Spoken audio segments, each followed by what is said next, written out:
Hello, hello, hello. Welcome, or welcome back. Oh, so another day. My gosh, pressing that go live button feels sometimes it feels really like, what am I doing? And then other days it feels like, oh yeah, I can do this. I can see I have in my chat already all the alerts that I've been testing. So, I mean, that's kind of a bit of a development that's happened since the last time anybody was here. I've kind of set up some fun alerts and, yeah, keen to get things going. Um, what else has been happening? I mean, it is freezing cold weather here in Sydney as per usual. Gosh, it just doesn't fail to wake me up in the middle of the night, just how cold it is. I was like up this morning at like 4 o'clock, freezing cold.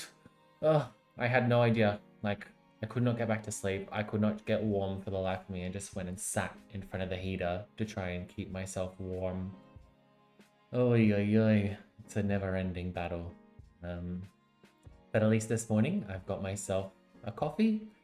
I'm excited, ready to go, looking forward to streaming a bit of Love and Deepspace with you guys. Man, I mean, we're getting quite far in the story. I'm not too sure what's left, really. We're kind of like reunited with our love, Caleb, and all these things. I mean, thinking about these boys and thinking about getting to know all of them. We clearly have our favorite, but yeah, it's nice to kind of get to see each of their personalities. I mean, talking about personalities, it's been um, it's been quite an interesting ride as well, trying to get all this set up. So you'll see that there's some changes, as I said, that have happened since the last time any of you joined or are watching. If you're joining in from YouTube, um, yeah, kind of got a new layout, have some new alerts and some new updates, and it's been like a fun thing to try and organize, like getting all these things put together. But also, it's kind of weird in a way. I mean, having to communicate like your vision to other people then to look after is kind of like I don't know. It just feels weird to be like explaining to somebody, "Oh, this is me, and I like this, or I'm like that," and like kind of communicating that to somebody else can feel a little bit weird to kind of like tell somebody, "Oh, I'm into being cringy," or I'm like a weird little kid or whatever. But so far, look, it's been really amazing. All of the people that I've worked with, um, and I've put their names in the credits on my page. So really happy to share their work and promote artists who are doing amazing art. Yeah, I mean, all right. I guess without any further ado, we should probably get into having a look at what's going on in Love and Deepspace. So let's jump across, shall we?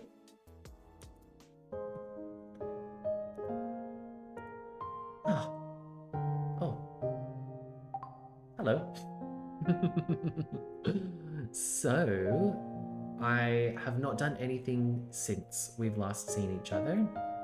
Um, and I think we're just kind of playing along with the story and seeing how that goes for today. I did actually. You know what happened the other day?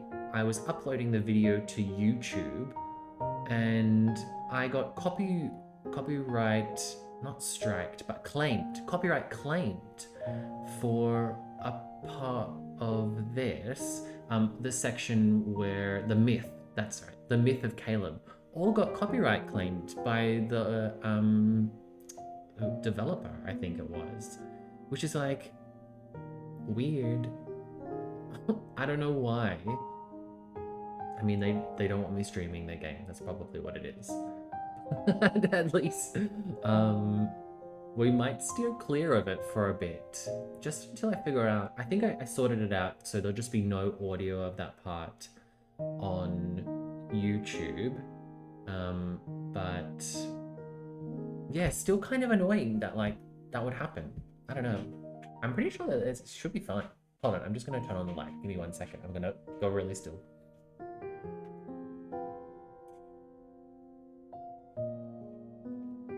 I almost look like I'm like, I don't know, possessed whenever the camera stops tracking me. It's like I'm, but then, I don't know, it just feels so weird. And I feel like I have to do it as well when I take a sip of my coffee, because as soon as I try and take a sip, it's like,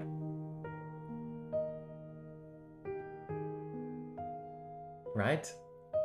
My mouth makes that really weird little shape. Oh, but anyways, that's all right. Otherwise, geez, what's going on there? I am going to, oh, actually, I wonder. No, that's fine. All right, let's have a look. Who we have? Oh, and we have, again, Zane reminding us what we need to do today. And we have Caleb asleep, of course. Wake the hell up. What's up? Is something bothering you? Or did you miss the sound of my voice? Yeah, I think that's what we did. We missed the sound of his voice. We've got this too. Is this cute? Oh, this is... No, this is just kind of like the... Nothing special. Talking about nothing special. No. I think he's not bad. You're not bad, alright? Okay. I don't think... Oh, I haven't even logged in for today, so we've got a few things to just quickly click through and claim, and then we can get started on our day. I don't see why I would deny somebody's request on here when it's kind of like a mutual benefit. You send me stamina, I send you stamina. So yeah. You gave me the best answer. We also need to start going through this story. We have not even touched it yet. And last stream I was told that oh no, the myth actually, the myth for Xavier is supposed to be incredible. So I think that we will have a look at that myth if we can. I mean, that means that we need to pull the other copy of him. I don't know if we can do that. We can try, but we can definitely continue on with the story for now and then see how we go in our pulls. Maybe we get lucky and we get the other half, and then we can try and get through his story. That's a lot of ifs. But let's go on. This is Homecoming Wings story, part 2, Night Unending, chapter 2, story part 4, Annihilation. Ah.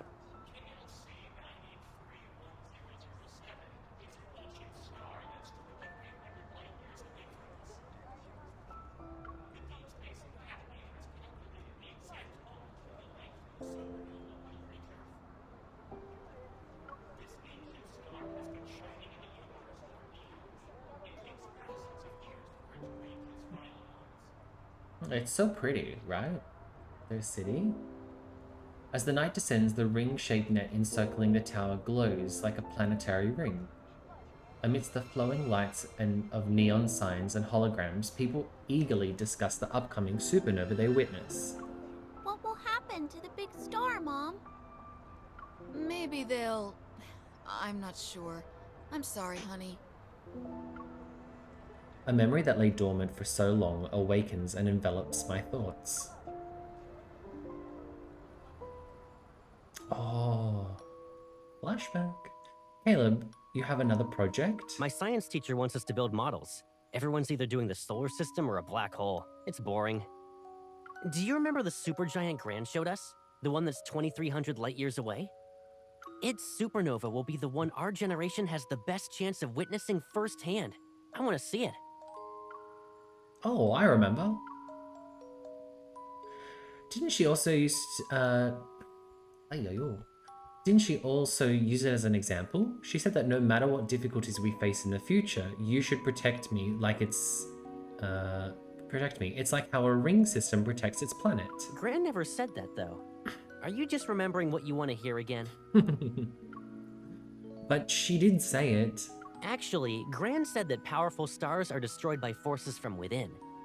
Meanwhile, fragile humans need to endure outside forces. We don't need to face the future alone, though. It's like how planets and their ring systems are born together. They'll also fade away together. I basically said that. Anyways. Yeah, Caleb. You have to help me finish this week's extra reading assignment.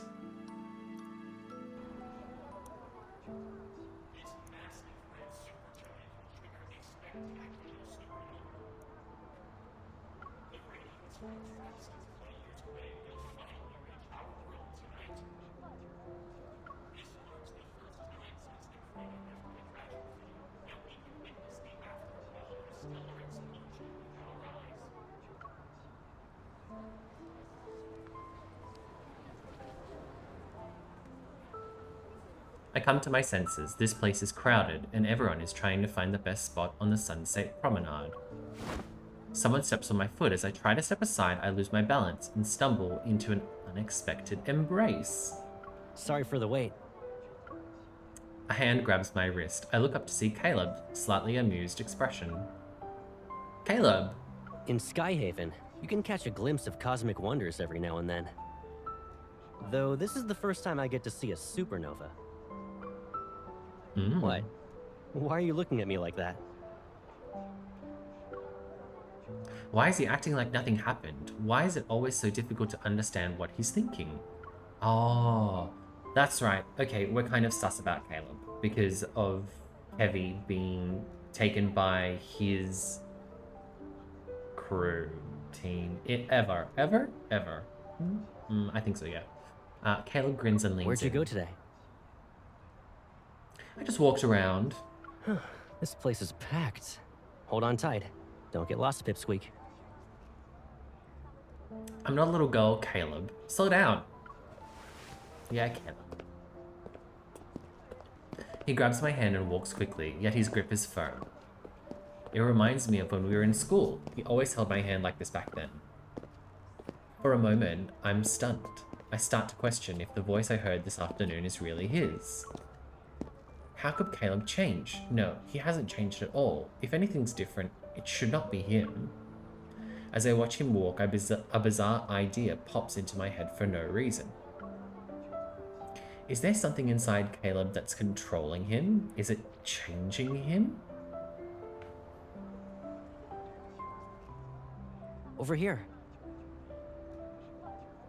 He's going to become a mind flayer. He's got a worm.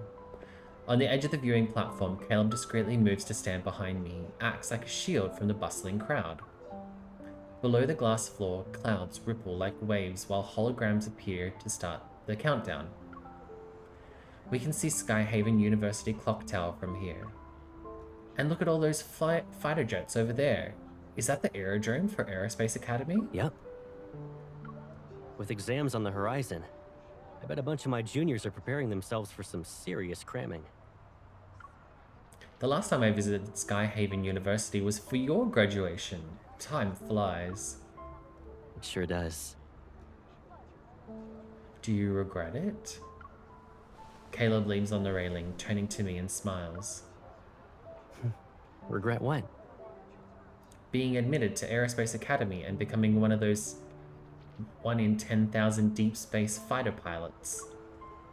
I hesitate, unable to find the right words. You're on an entirely different path now. It wasn't one you chose in the beginning. Stuff changes all the time. It's fine. What about you? When you were a kid, you nagged me about using my evol to hold you up high. You even insisted I launch you into space. Do you still dream about exploring the universe? That's just nonsense, kids say. Caleb raises his head. There's a fleeting sadness on his face. I almost wonder if he had imagined it. If I had imagined it. Back at the shelter, I remember you said your home was beyond the stars. But we couldn't even get past the walls and barbed wire. Yeah, the teachers always said the outside world is dangerous. We were too little to go out. Though, when you're cooped up in one place for so long, the outside world can be more appealing than ever. Yet all we could do was hang out on the rooftop and count the fighter jets flying past us. I once asked you about why they would crash, and if the old railroad by the shelter led to the sea. The fighter jets crashed because they got attacked by wanderers. As for that railroad, at the end of it is a patch of weeds. We'll figure out everything about this world, one step at a time. Really? I'm starting to think some people's hearts are more mysterious than the world itself.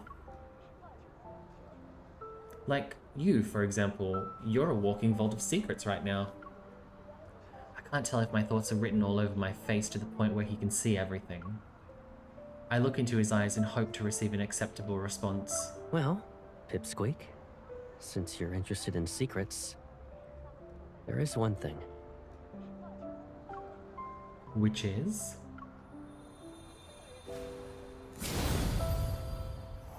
The noisy crowd suddenly falls silent and dazzling lights fade into the night.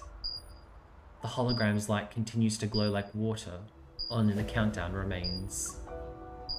He grins at me, his voice as serene as passing flock of birds. It's starting. The people around us look towards the sky, but his gaze remains fixed on me. I almost lose myself in his eyes. No. After a moment, I find my voice and flash him with a smile. Oh, right. Close your eyes. I have a surprise for you too.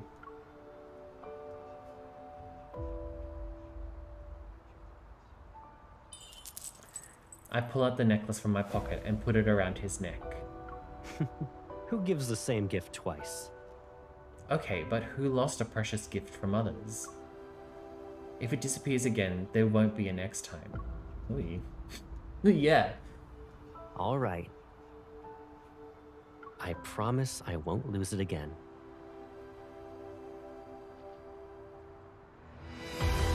Suddenly, a distant ringing fills the sky, and an origin unknown appears in the air. Look, that's gotta be the supernova. It's beautiful. We can't help but raise our heads. We gaze at the flames erupting from 1,000 light years. Although it dazzles from the farthest reaches of the universe, a single star has fallen apart. Spanning time and space, a foreboding sign emerges and enters our vision.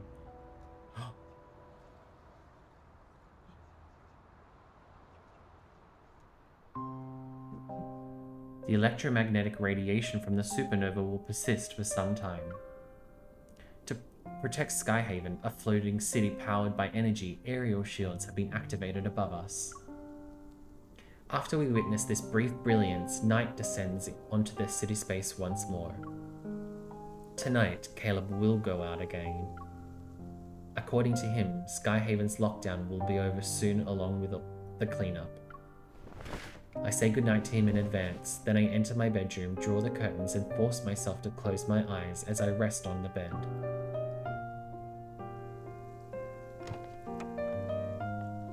In these dark hours of the night, I eventually hear the door being pushed open, the faint sound of footsteps draw closer. Realizing it's Caleb, I keep my breathing steady as I pretend to be asleep. A gentle touch lands on my forehead.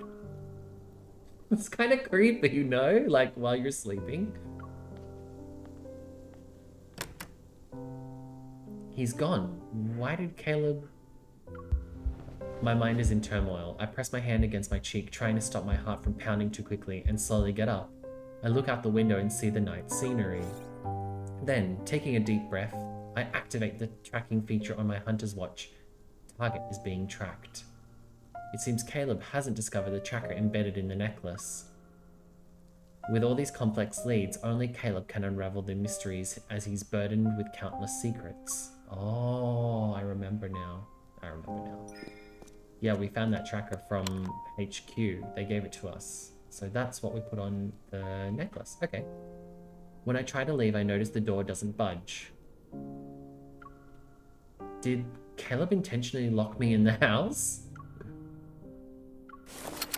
I raise my gun and aim at the lock. Without a second thought, I pull the trigger. Why? Yeah, he's like, comes in, touches us on the forehead, and then locks us in the room. I mean, like, what a creep. And I'm sure there's people who are like, oh my gosh, that's so sweet. He's looking out for us. But like, what are you looking out for? I'm really strong. You don't need to look out for me. All right, part 5 of the story, Covert Operation.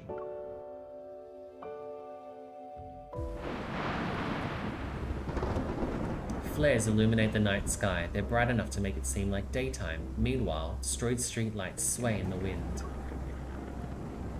2 to 3 story steel structures cast looming shadows on the cracked pavement. A palette of dark, cold hues surround them. Amidst this desolation, the only source of vibrant color is the orange barricade tape. How can there be a place like this in Skyhaven? Thick wild grass covers the ground, a testament to the years of having been abandoned, yet these pieces of metal shine as if they're new. Beyond the bars of steel, a faint outline of various aircrafts hint at this place's history. The signal from the necklace abruptly vanishes here. There must be a signal jammer in the area. Test Site 5 has been cleaned. We will now advance to the east zone. What was that? Shh! Quickly now. They won't find us here. Before I can react, I'm pulled into a makeshift shelter made from the discarded equipment. It's just the rain. We need to keep moving. I turn around and pull my gun, only to see a young girl's face illuminated by the light reflected off a puddle. Laminated. Crystals adorn her skin. She wears a thin dress, but she's unperturbed in such cold rain. In the distance, officers wearing Farscape Fleet uniforms move closer. They're armed and on high alert. Isn't it weird how these monsters are getting more aggressive? The contamination levels here are extremely high. They're practically indistinguishable from wanderers now. Stay frosty. Stay frosty. This batch of specimens is on the brink of transformation. Salvage value at 0%. Requesting confirmation to do the cleanup.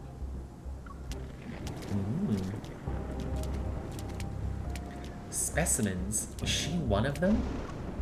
The crystalline growths on the girl's body are similar to Kevy's, but far more severe.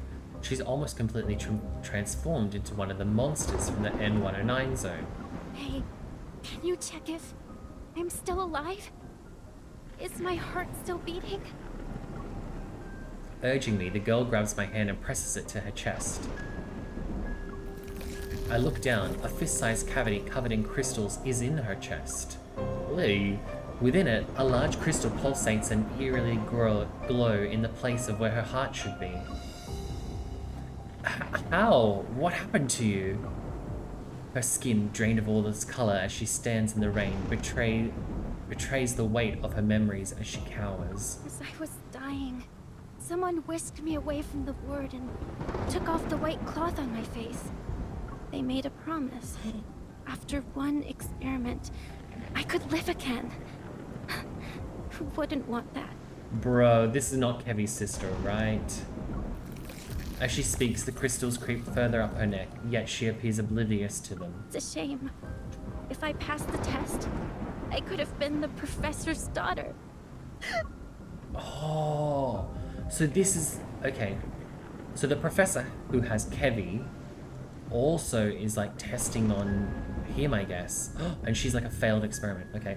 Curling up into a ball, she hides her face and muffles her sobs. The rain covers her anguish. The professor, he's the one who took in Kevy under the pretense of an adoption. Yeah, that's what I said. Professor, who gave us a second chance at life. He's our father. Now I know for sure he was the one walking next to Caleb at that villa. He's definitely involved in this experiment, and he must have something to do with the Farspace fleet. The lockdown and cleanup are just a cover of the fleet's true targets. Are there...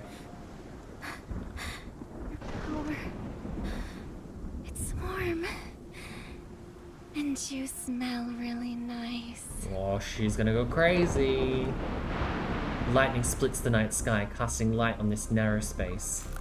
She stops sobbing, the girl raises her head, and I see a tear-streaked face. Click, the crystals fall. Those dark eyes are consumed. There are only empty eye sockets reminiscent of the eye holes in a mask. Can I eat you? She's a zombie. What? She seems to lose consciousness, but then her cold fingers grab my wrist. Your strength. Give it to me.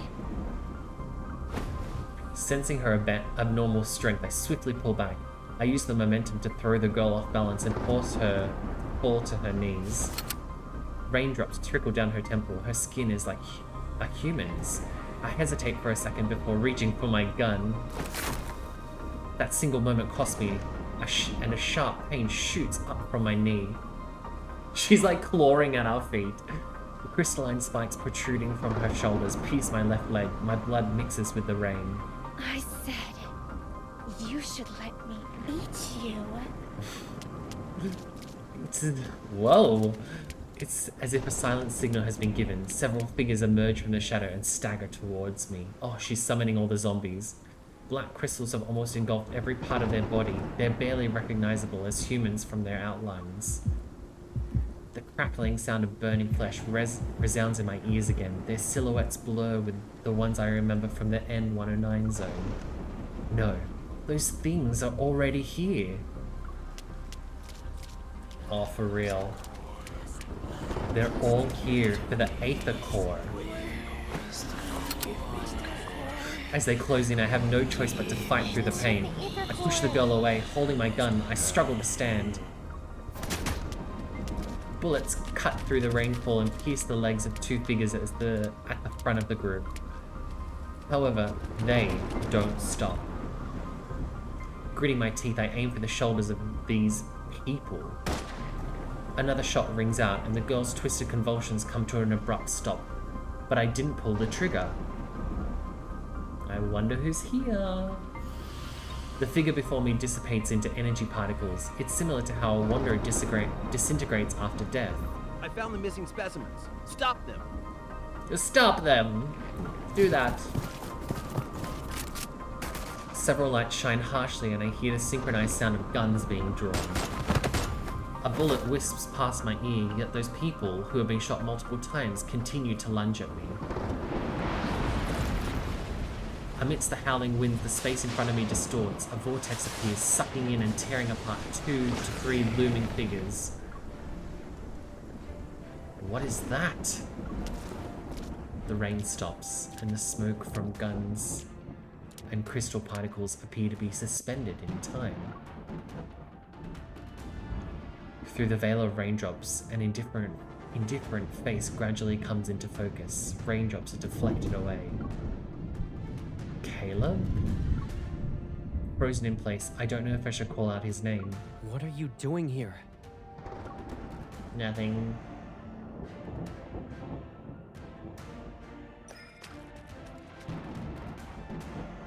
I should be the one asking you that. I bite my lip before speaking in a more serious tone. These monsters and wanderers are actually what you're cleaning up, right? He takes a step forward and seizes my wrist with a lot of strength. Now do you see? In this world, there will always be people who want your power. In a dance of light and shadow, his expression remains indiscernible, and before I can open my mouth, the cries of wanderers fill the air. I avert my gaze, the remaining figures struggle against the vortex, and the metaflux slowly dissipates. As the winds screech, the energy particles coalesce into large wanderer. It roars before advancing towards Caleb. Caleb, be careful! You're the one who needs to be careful. With a stern expression, he grabs my shoulder and pulls me behind him. Are you trying to prove you're strong enough to trespass into restricted zones by yourself? At night? You should only do that sort of thing when you're not throwing yourself into danger.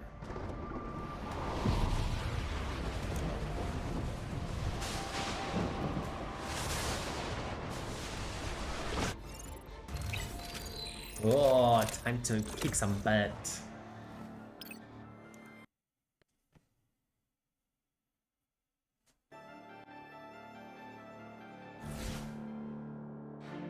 You're still injured.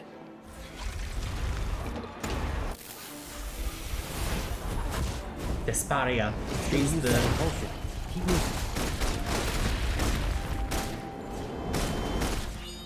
If you Hey, get oh. hurt again, it's okay. You Oh. still have me.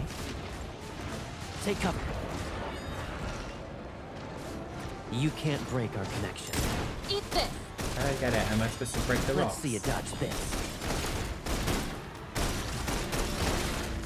It's only got half its health left. If you want to do a combo, get behind the rocks first. The waves can't touch us then. Smart. Now I can relax a little. I am smart. Wait for my signal. Fire! Now's our chance to strike. I can't hold on for much longer. Once we take out the repulsion core, it won't stand a chance. Start firing now. Whoopsies, wrong one. You want... Oh. What? Step back. Keep yourself safe. Go back. Now we should stick Oh, yeah. together. Something's changed. Watch out. Smart. Now I can relax a little. Hurry. Target has entered the containment zone. Pursuing target. Positions locked. Fire. My turn. Heads up. Time for a pop quiz.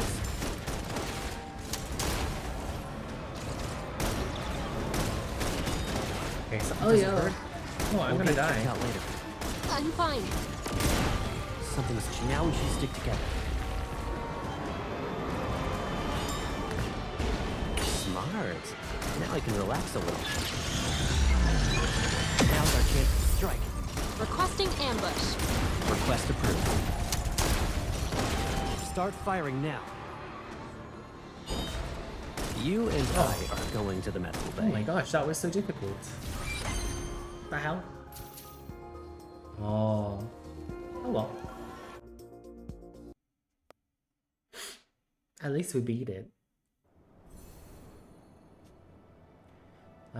Part 7, Dark Side.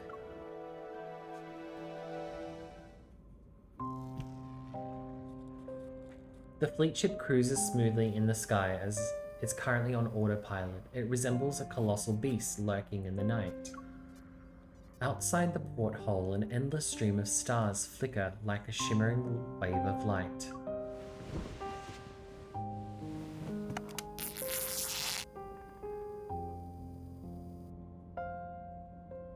In the aircraft cabin, Caleb puts me on the bed, retrieving a first aid kit.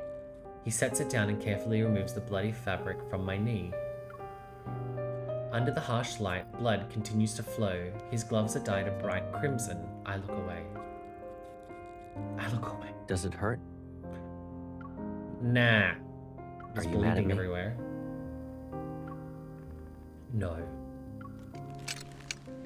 As I hear him take out the medicine and equipment, I start to turn around, but then his hand covers my eyes. A fine needle pricks my skin and the searing pain instantly dissipates. Caleb?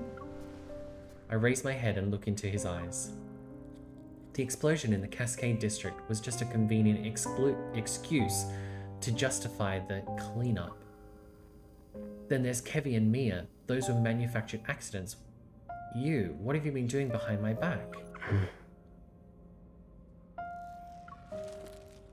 Caleb wipes away the blood from my knee and disposes of the syringe. He retrieves a surgical skin stapler. What do you think could have happened if I hadn't been there tonight?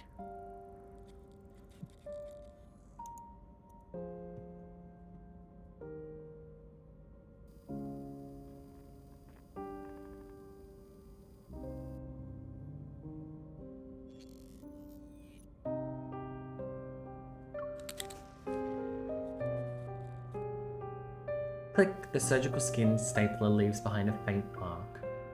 I can't bear going through the same pain again.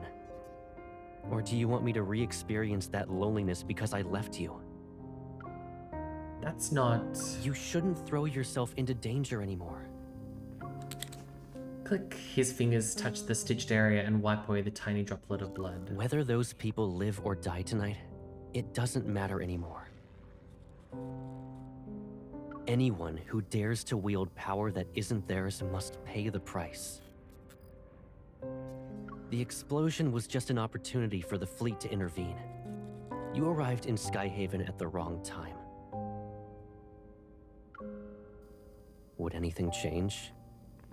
Would it even make a difference? He sets down the surgical skin stapler and bandages my wounds. Then he calmly meets my gaze. So you kept me in the dark to stop me from doing anything. Did you really think I wouldn't question such protection?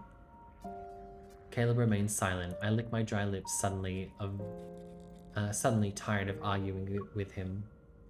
Fine, once your fleet ship lands, I'll leave. No, you won't. Since you managed to escape once, we'll be going somewhere else.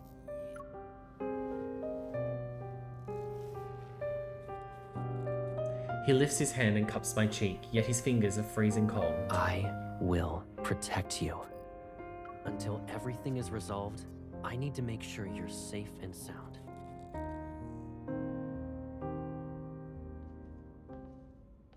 Who did the Colonel bring back? Who knows? But since he ordered us to take good care of her, she's probably not a nobody.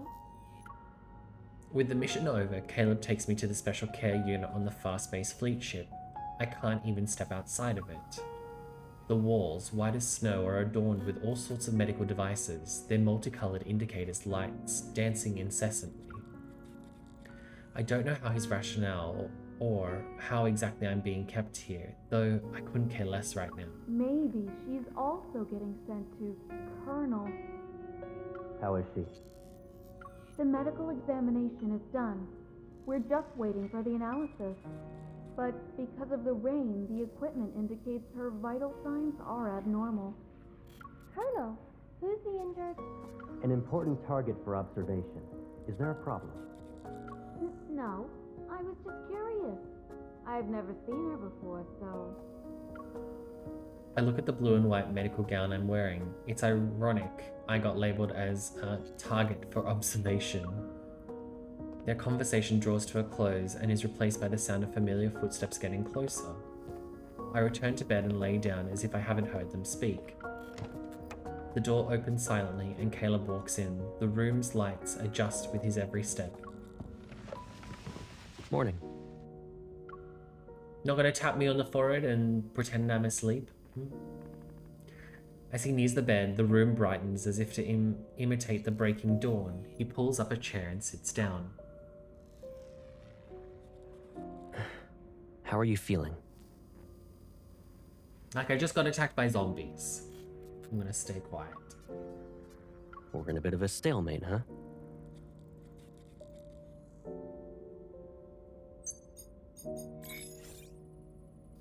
Caleb taps the vital signs monitor on the wall and various data values appear in midair. My heart rate, my breathing rate, everything but my current mental state is right in front of him. Caleb, I need to leave. You'll be out of here soon enough. He meets my gaze, his words seemingly admonishing me. When? Depends on when your vital signs return to normal. Since last night, I've heard the same response 3 times now. A question takes hold of me. It sends a shiver down my spine. Caleb. It's been a while since I said his name like that. Touched, Caleb's gaze finds mine. Yes? When you made me take cold medicine that night, it wasn't just because you were concerned about my health, right? You already figured out everything, right? Aren't I pathetic? Yeah, that you drugged me. Ask. And this is just an excuse. You never planned to let me go since the beginning. I've had enough of him not telling me the truth. I take the cup from the table and throw it at him. The cup collides with his body and then shatters into pieces. Did that help you calm down? The water droplets fall and drench his immaculate uniform, yet his gaze remains unfazed. The person before me stays composed. The Caleb I once knew is gone. Get some rest. It'll help you relax. He's like cold and emotionless. I'll check in on you later tonight. He definitely is being mind controlled. Hmm? Oh, escape. Groggy, I open my eyes again. The world outside has already descended into darkness. A few lights twinkle like fireflies in the heavy mist.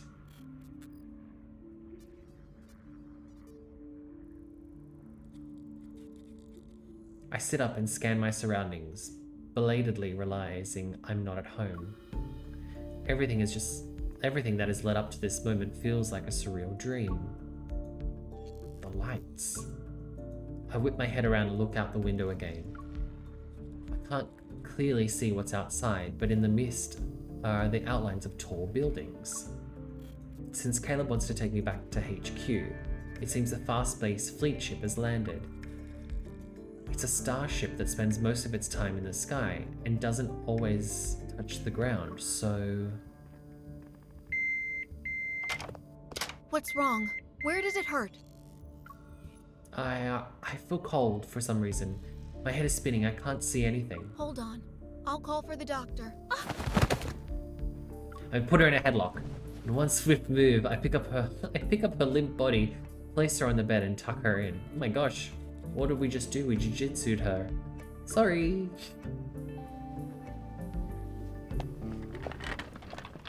After putting on the nurse's face mask and uniform, I push the cart along as I leave.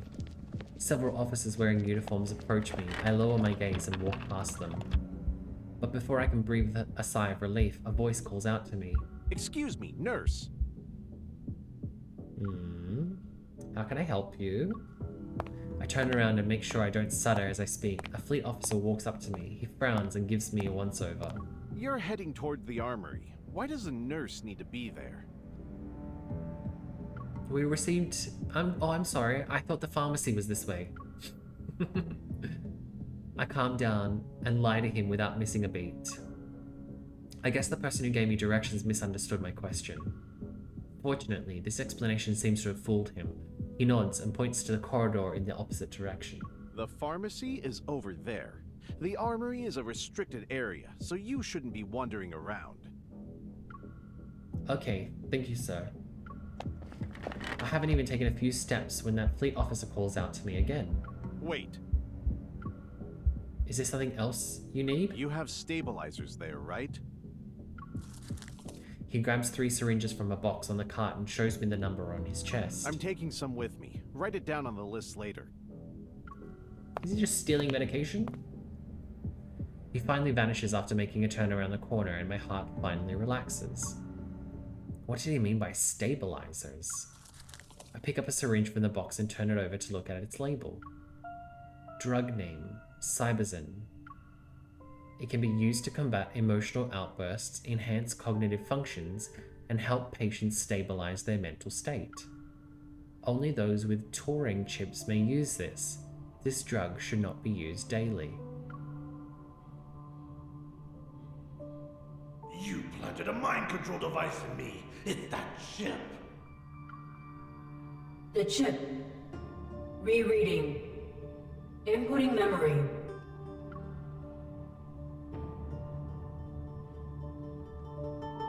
That chip must be the Turing chip. That fleet officer must also have one. An absurd thought pops into my head. If chip implantation is common in the fleet, then Caleb might have gotten it too. He does have it. Oh, in that case, maybe everything he's done so far wasn't of his volition. Could the changes in his behavior also be related to the Turing chip? For a moment, I can't tell if I'm onto something or trying to excuse his actions. A few meters away, a large door suddenly opens. I hear a very familiar voice speak. Journal. My heart skips a beat. I retreat and try to hide in a corner of the corridor. Before I can see who Caleb's with, however, he turns. His back blocks my view. I heard you'll lead the fleet on a patrol through the depths of the deep space tunnel in 3 days. The Fountain of Atay is about to enter its next phase. A banquet will be held in your honor before you leave. I can't attend the celebratory banquet anyway. I have some personal matters to deal with. The higher-ups gave the order. You shouldn't ignore them. Caleb doesn't speak for a moment before he responds in a lower voice. Speculating on other people's thoughts isn't my forte. And since I've taken your place, I can order you to leave. Now. Caleb reaches out and presses the sensor on the wall. The door rises. The man grunts as he leaves. Come here. In the empty corridor, Caleb suddenly turns around and looks at where I'm hiding. He just knows. He can smell me. I freeze and don't move. A few seconds later, a shadow looms over me and grabs my wrist. Playing hide and seek now? Did you really think you wouldn't be noticed? There are eyes in every nook and cranny. Does it look like you can escape? Oh my gosh. You were brave enough to bring me up to HQ. That means no matter who's suspicious of me, you have my back, right? He stares at me for a long time, and then he laughs. For some reason, an ominous feeling washes over me. Let go of me. You want to go home, right? I'll take you there now. I wanted to just get back to Zane and Caleb and Silas. And this guy is like... not good. From the fast-paced fleet's headquarters to his home, Caleb remains silent. Look, the door is now locked. Sorry about the other door. This is what you meant by safe and sound? Lowering his gaze, he says nothing. Following his gaze, I find the wound on my knee has been reopened. Doesn't it hurt? Answer my question first, Caleb. Yeah, you answer a question first. He suddenly picks me up and walks into the living room.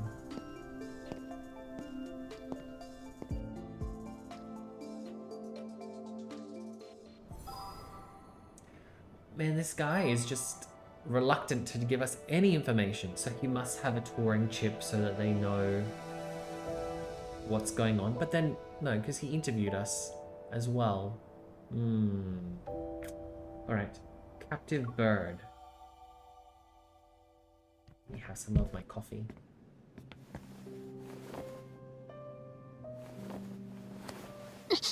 Sit first. We need to tend to your wound. Is the Colonel ordering me around, or is Caleb worried about me?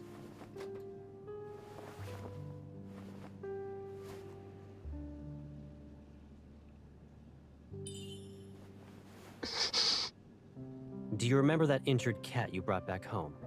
Back when we were kids? We kept it in the backyard. But that cat always kept trying to run away before it fully recovered. What did he just unzip? I'm sorry, what? Yeah. I don't want to listen to this. Do you want to know what I did in response? I got a collar with a bell. I put it on the cat. That way, it couldn't escape without being noisy. If I had that kind of bell right now, I should make you wear it, right?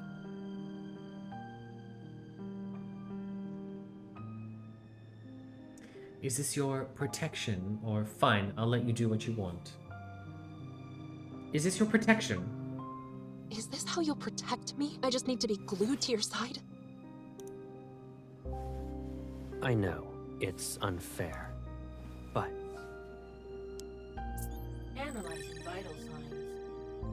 Because of that monster, your wound is infected.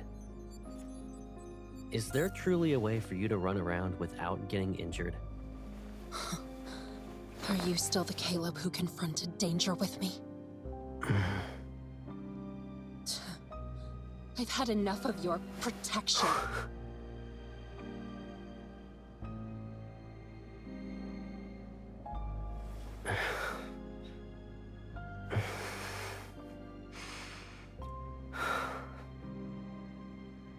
If being with me only brings you pain, then just put up with this for 3 more days.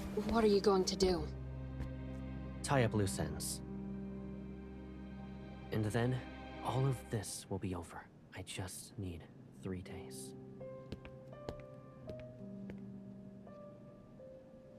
Three days Our later. reporters out in the field confirm the lockdown will be lifted after being in effect for the Far-Space Fleet assures everyone that the explosion in the Cascade District will not happen. After all this is over, the fleet will return to the deep space tunnel. You'll be safe, for now. In other words, you'll just disappear again and not even say anything? I'll be gone. Aren't you happy that you won't have to see me then? I'm about to leave. It'd be nice if we had a meal together. So, I have to listen to the Colonel even when it comes to eating and drinking now? You can be mad, but don't let it affect your health. I'm not mad. Growing up, we knew each other so well. Better than most, even. I could see through your lies when you'd blink. Bite your lip, and I could tell you were upset.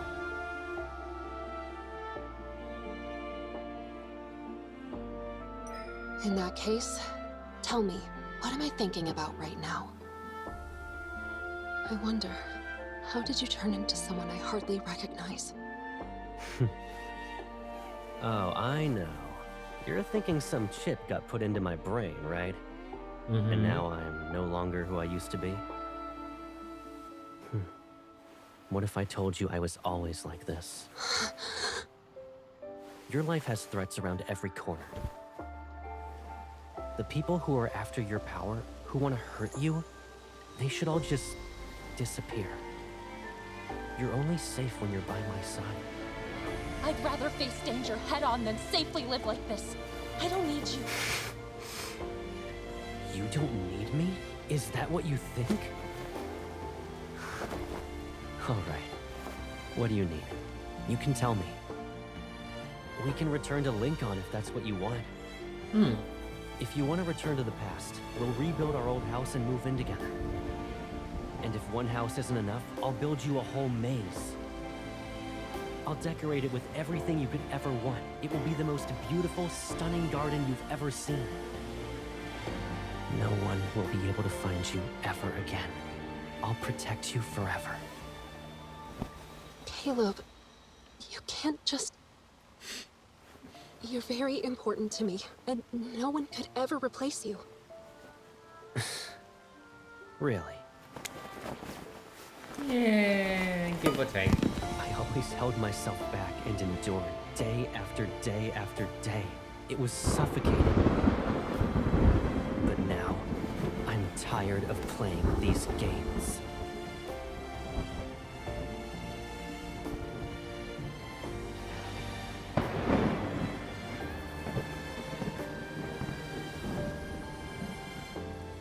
My gosh, what? I feel like we should just like knock him out. Do the jujitsu that we just did on the nurse to Caleb. Oh, I don't know about him. This, yeah. He just wants to trap us in a maze forever, so nobody can ever get to us. Just feels a little like... Feels very creepy. I don't know. I don't love him. I don't love him. Yeah. Let's go to Crossroads. Maybe there's some redeeming thing that's gonna happen. I don't know. I found Caleb again, and yet the familiar person from my memories has been eaten away by some indescribable hidden pain. Only fragments remain. The night sky above Skyhaven is clear, but all its secrets are somewhere in the bottomless, unfathomable depth of his eyes. The night before he left, I dreamt about our childhood. I dreamt of Caleb and me running down the street, skipping class, grabbing ice cream, and reading comic books. And I dreamt of that day when we held hands and became part of each other's lives. Remember this. From now on, I'll always be by your side. It's okay. I'll always be there for you, and I won't hurt you. Why are you crying here by yourself? Who bullied you? It's okay. I'll avenge you. Hold my hand. You won't have to worry about losing your way when I'm here. Yeah, he was so sweet, right? Now, something's happened, right? To him. The contrail left by the fleet ship splits the sky, like a line between dreams and reality. Rays of light pierce the clouds and bring the world back to a new sunny day. On the runway, fleet ships are ready and waiting for their colonel to give the signal. It feels like whenever we say goodbye, I'm always sending you off. I guess it won't be a painful experience this time. No, because we want you gone. His hand moves, probably to ruffle my hair, but he hesitates. His arm soon falls to his side. All right. I'll be going now. Yeah. I lower my head, a lump forming in my throat. Make sure you eat on time. Look after yourself.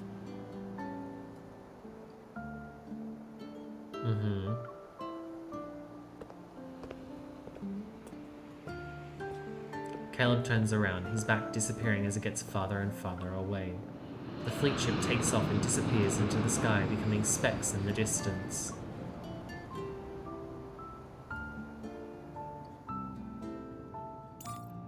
I was so bored without you.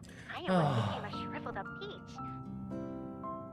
Finally, we're back to seeing Tara. My gosh, I feel like we've missed her so much. By the way, Jenna mentioned you were at Sky Haven for a wedding, but what kind of wedding lasts that long? Oh, you know, my old friend is... My boss is calling. Let's catch up later. I ended the call and put my phone back into my pocket. That's where I noticed there's a strange object in it. Huh? When did this... I take it out to get a closer look under the sun. It's an old yellow piece of paper with a kid's handwriting. Forgiveness coupon for Caleb, valid for 100 years. Oh. Holding it, I feel a wave of sadness, like bubbles ready to burst, erupt from the depths of my heart. Caleb, you dummy. I can't figure out what's real or fake with Caleb. But what I know for sure is that the person who's important to me, I don't want to lose him a second time. Oh. That's really sad. The fast-paced fleet has the spatium core fragment, and with that, the chapter on the explosion incident draws to a close. However, Mia's fate is enshrouded in mystery, and Kevy's future is uncertain with that chip. This isn't an ending, but the beginning of another story. An invisible web has been cast with the Aether Core acting as the lead ball. As a result, it has created a gravitational field that is as strong as a black hole. Eva, the fast-paced fleet, myself, who knows how many more pieces are being pulled in. Either way, they're slowly or quickly rolling into a void. The Turing chip, the Fountain of Vitae, those patients turned into monsters via experiments.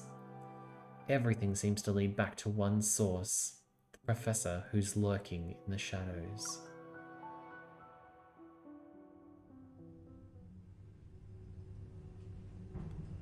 In the heart of Skyhaven's main island, opposite the Aerospace Center, are rows and rows of new buildings that popped up recently. Inside one of them, researchers are scurrying around with papers and walking into different labs. They're preparing to announce the biggest breakthrough of the century, so there's no room for mistakes. Caleb silently stands in the elevator as it climbs to a non-existent floor that can only be accessed with special clearance. The door slides open and he walks down a grey corridor and towards an arched door. A device with faint green light scans his eyes. Then, the door quietly opens. Before him, a scene unfolds. It's vastly different from the dull grey and white of his surroundings earlier. A seemingly endless expanse of lush green trees stretches out under a glass dome and shiny silver roof.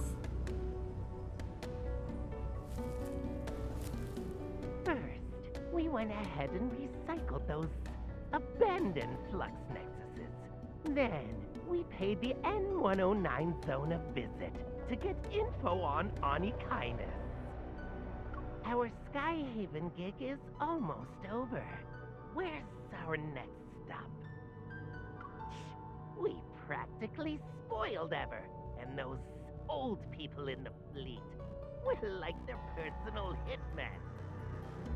Does he ever stop talking? He's with Kevy.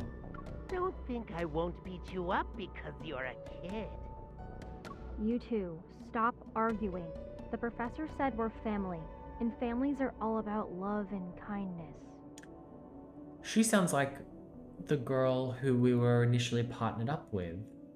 I don't remember her name.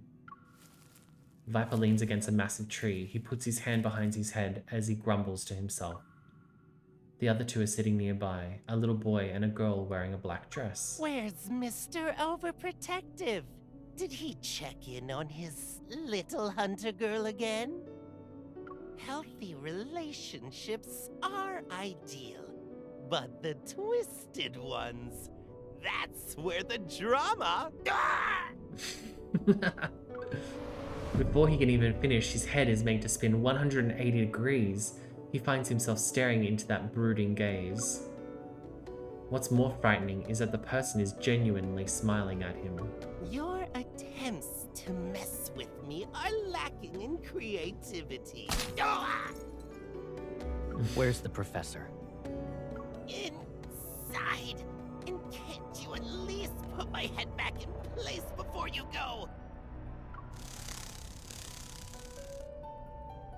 A small mechanical bug flies in. It perches on his fingers for a second before darting into the vegetation. 14 years ago, Josephine and her team defected. They kept quiet about that kid being the best test subject. The Gaia Research Center was destroyed during the Chronorift catastrophe, and then the N109 zone took over. Grandma. With Onikinus and those gangs around, retrieving their old experimental data and equipment is not an easy thing. Josephine and her researchers have been using fake names for years and kept this achievement of theirs a secret. But our investigation has paid off. Not to mention, Josephine and her traitors got what they deserved. That means you found the child who disappeared back then. From what we've seen and how It's she's me. been acting, her powers haven't activated yet. The man with the salt and pepper hair glances to the side. The youngster has entered the room. Compared to that broken thing, I'm a weapon perfectly primed forever. Caleb calmly looks up and stares at the hologram in the air. It displays a massive hospital ward. In the darkness, there's a figure who's barely visible. I've been waiting for many years. The man on the hospital bed finally peeks out of the gloom. Half of his face is on the thinner side. His skin so pale that it's almost transparent, and his voice carries the weight of pure fatigue. So, don't make me wait anymore. Of course. After the man mentions a few key points, Caleb nods and walks into the lush green scenery. All is quiet, then Professor Lucius raises his head, his gaze fixed on the hologram materializing in midair. The Fountain of Atay will be put into motion, and Ever will soon reveal its revolutionary vision to the world. We'll track down the missing child, but now isn't the best time. He glances at the figure who has long vanished into the verdant vegetation, his gaze lingering on his right arm. There, hidden beneath the surface, lies the price Caleb paid to be brought back to life. At least it will be before he becomes completely useless. The human body is far too fragile. But by surrendering warmth and sensation, even the simplest modification can transform flesh and bone into unyielding machinery. Electric currents will course through the neural network, numbing everything, taking control of everything until they completely replace him, turning him into a weapon perfectly crafted for the task. The old man smiles at the thought, anticipation glinting in his eyes. He looks forward to the day that it happens. I'm shook! What? In a forest where shattered stars rest, a crystalline pool appears, as if infused with the wine of life. It's clear yet murky.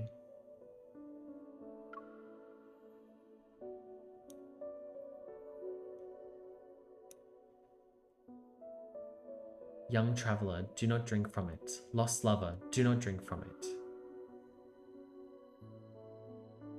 But when flowers wither in their sleep, when winds fall silent, when the vigilant owl closes its eyes,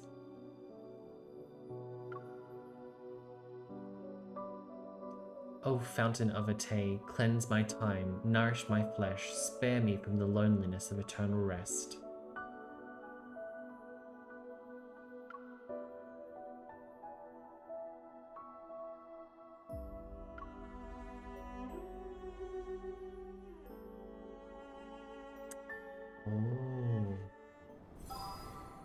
Okay, so Caleb was brought back to life, and he's being well, not mind controlled, but he's going to like fully transform, fully like ascend. That's crazy. Oh my gosh. All right. Well, on that note, I think we're going to take a bit of a break and then come back. I will leave you with something. Give me 1 second. Let's just go here.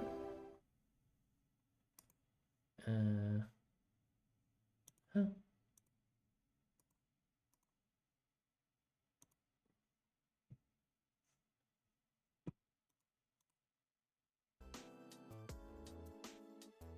And I will see you in just a bit. After I get a coffee refill.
Okay, oh my god.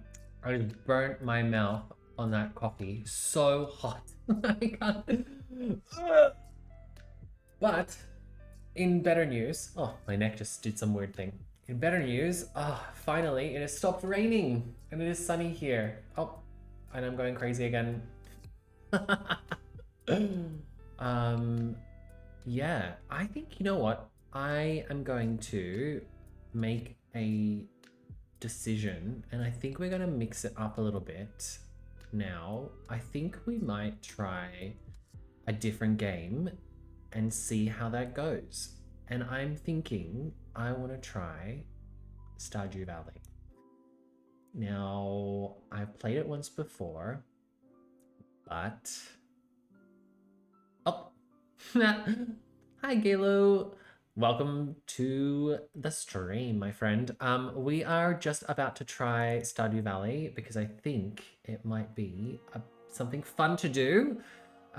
Because the story for Love and Deepspace has, you know, it's just gotten to that point where it's too much for me. I just can't handle it. I need a break. I need a breather. And I maybe need to chill out with something that's a little bit more, I don't know, laid back. So let's see if this is going to work.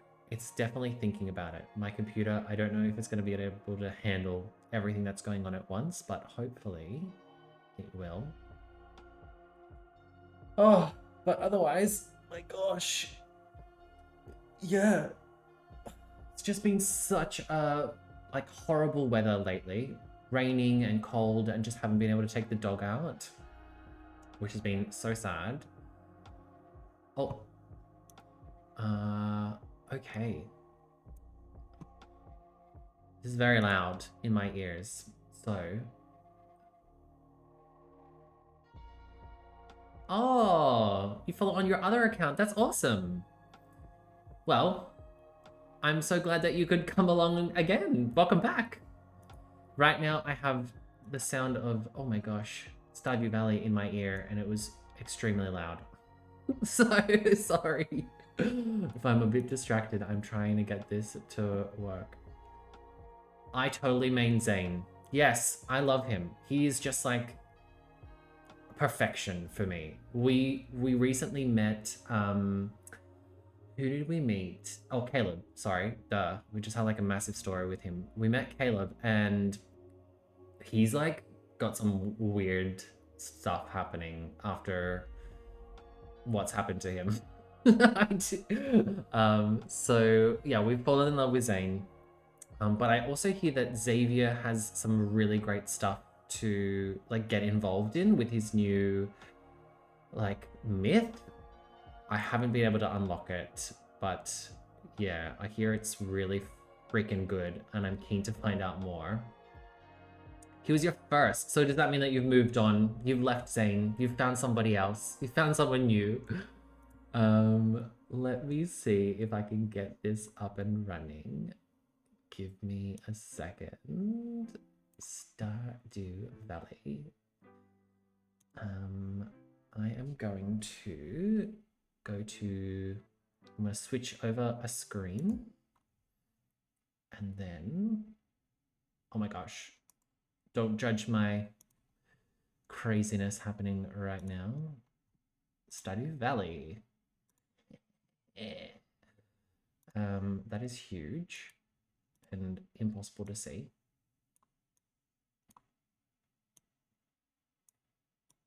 Oh, you did? Oh, thanks so much for following.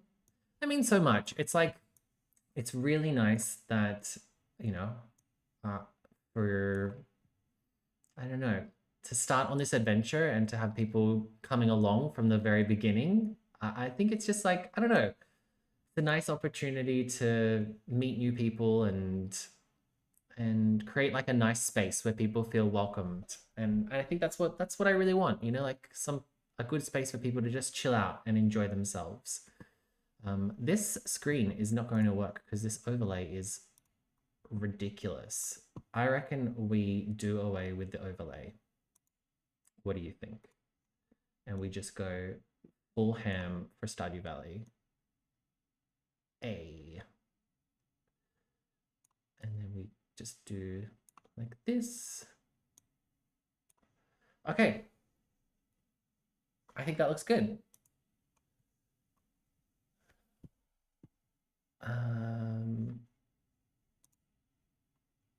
All right, let's change this. We are going now to Stardew Valley. And I'm just going to grab one more thing from here so that you can also hear my music. Okay. Cool. And then we switch over to, oh, we are, yeah, okay.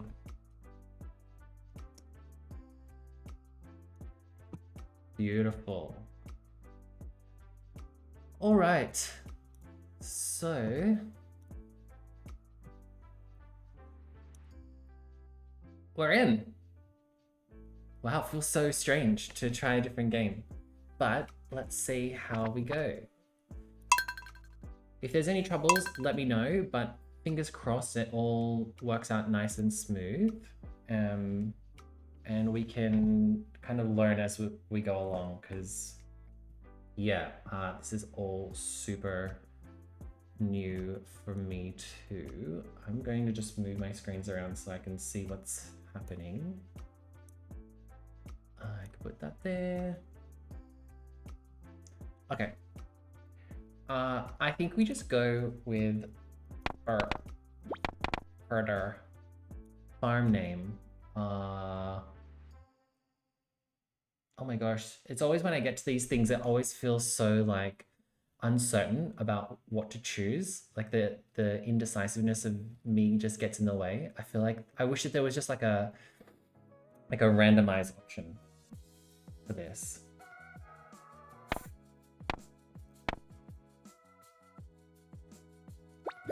I don't know what to call the farm. Let's just call it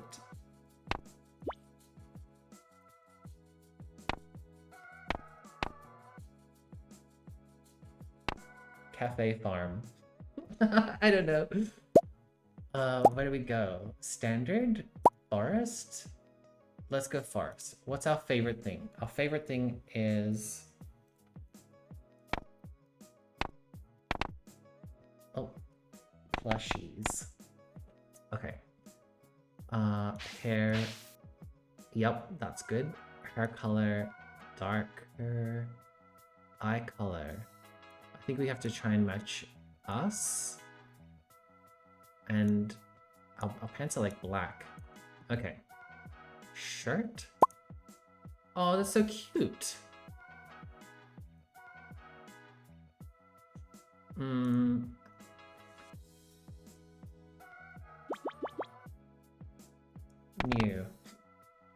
New land. There we go. Okay.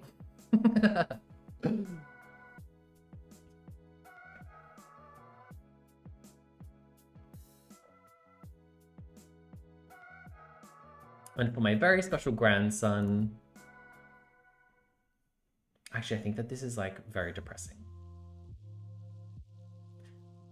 I want you to have this sealed envelope.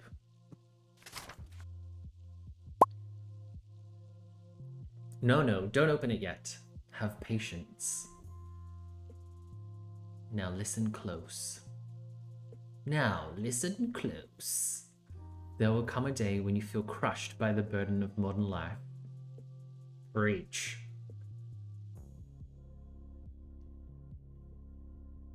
And your bright spirit will fade before a growing emptiness. Oh, I'm already there, Grandpa. I'm already there. When that happens, my boy, you'll be ready for this gift. Yeah, I feel like we could just open it now.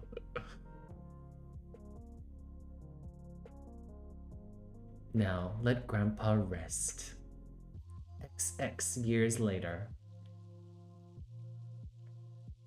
Join us, thrive, work.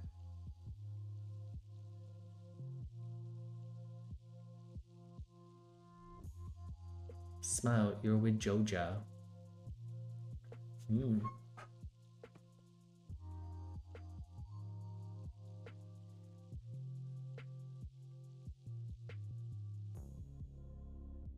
Hey, that's us. This is how I feel at work as well. I think that's how a lot of people feel at work, honestly.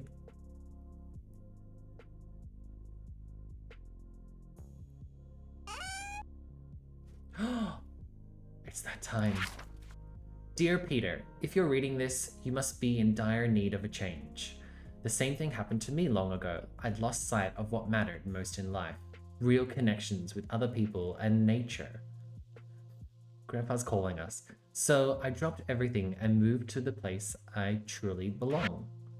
I've enclosed the deed to that place, my pride and joy, Newland Farm. It's located in Stardew Valley, on the southern coast. It's the perfect place to start your new life.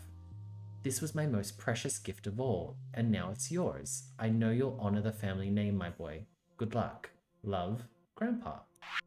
P.S. If Lewis is still alive, say hi to the old guy for me, will ya?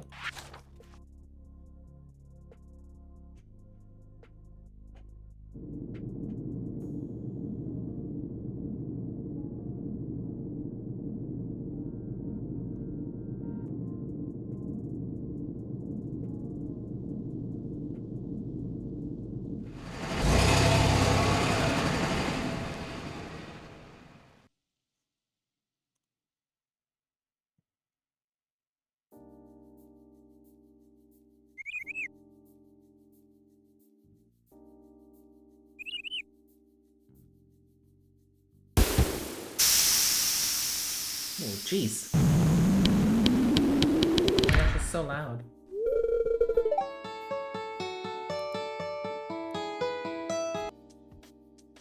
My ears are dying.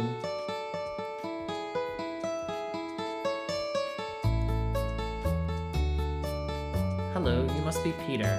Yeah. I'm Robin, the local carpenter. Mayor Lewis sent me here to fetch you and show you the way to your new home. He's there right now, tidying things up for your arrival. Oh my gosh, it's so loud.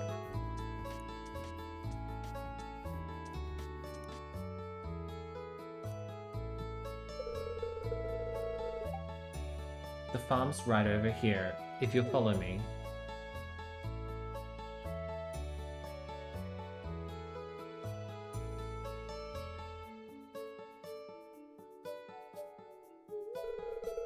This is Newland Farm.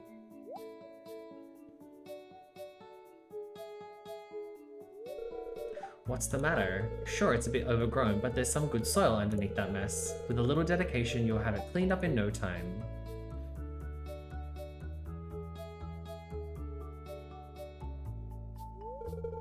And here we are, your new home.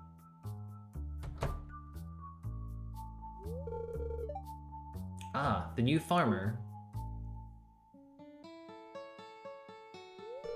Welcome, I'm Lewis, mayor of Pelican Town. You know, everyone's been asking about you. It's not every day that someone new moves in. It's quite a big deal. So, you're moving into your grandfather's old cottage. It's a good house, very rustic. It's cute. Rustic, that's one way to put it. Crusty might be a little more apt, though. Rude. Don't listen to her, Peter. She's just trying to make you dissatisfied so that you buy one of her house upgrades. Anyway, you must be tired from the long journey. You should get some rest. Tomorrow you ought to explore the town a bit and introduce yourself. The townspeople would appreciate that.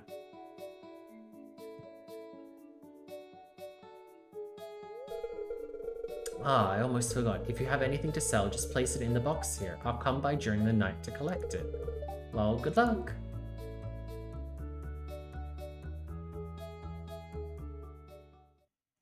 Oh. Oh.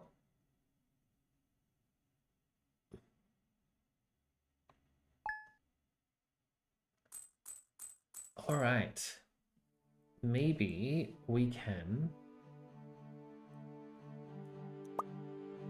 Oh.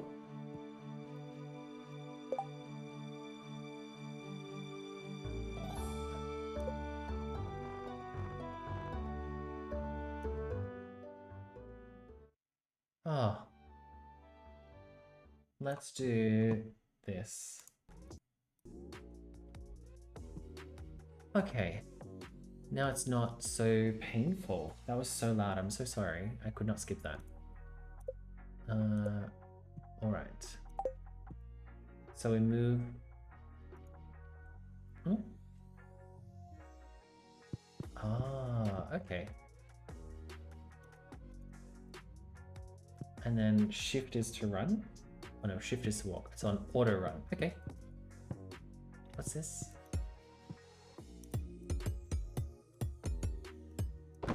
Oh. Okay. Receive 15 parsnip seeds. Here's a little something to get you started. Near Lewis. Oh, he's a nice guy.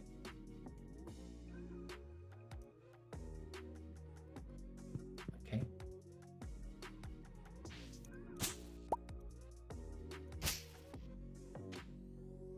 So maybe I need to hoe... maybe 5? If you want to become a farmer, you have to start with the basics. Use your hoe to till the soil, then use a seed packet on the tilled soil to sow a crop. Water every day until the crop is ready for harvest. It would be a nice gesture to introduce yourself around town. Some people might be anxious to meet the new farmer. Okay. Oh, much easier. It's also pretty loud.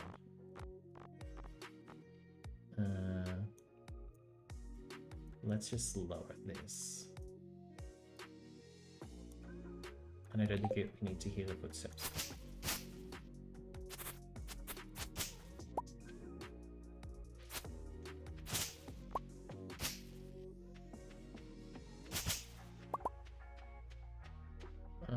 Okay.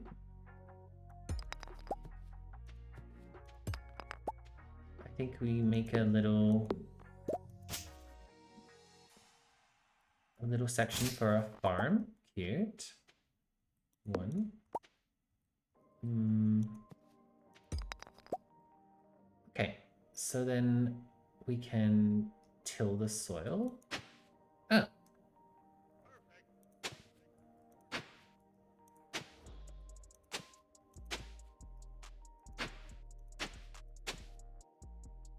And then let's put in, can I put these in? Yes.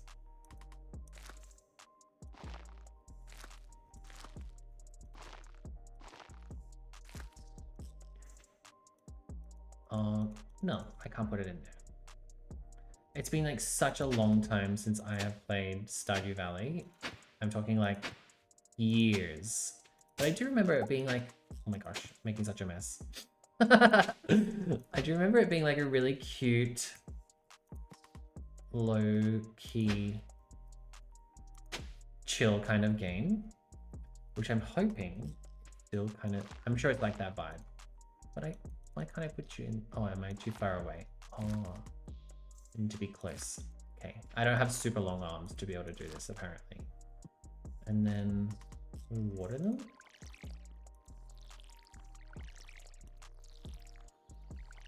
So cute.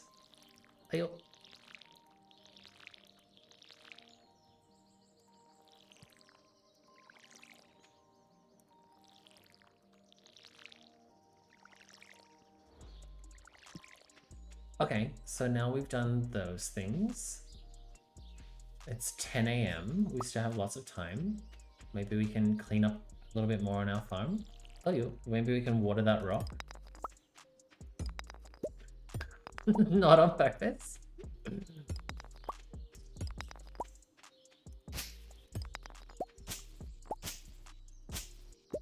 Can I cut down this tree? Yep. Ah. I actually grew up in the country, so I'm pretty much love like a nice relaxing country life. But then moved to the city like as soon as I possibly could. I guess it was like nice for like growing up there, but then having like a bit of variety was like a nice change. are now back kind of living in the country, not the country, but like more further away from like not directly in the middle of the city. Feels like a nice escape from things. Like you're not like stuck in like everything that's going on at once. How do I make things in this game? Can I build stuff? Crafting? Oh, I can.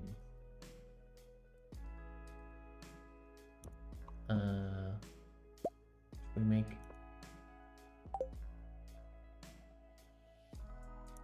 Can we put this here? Put a little chest there, and then I can only make. Oh, that takes up so much wood. What? Oh, okay, and I can't break that either. But I want like a cute little pathway.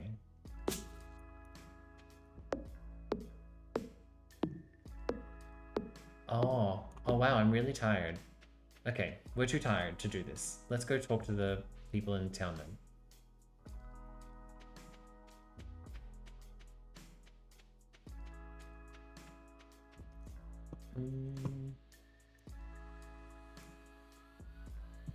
Can we just...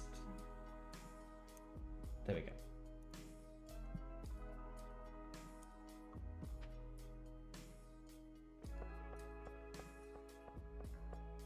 So who are we supposed to visit?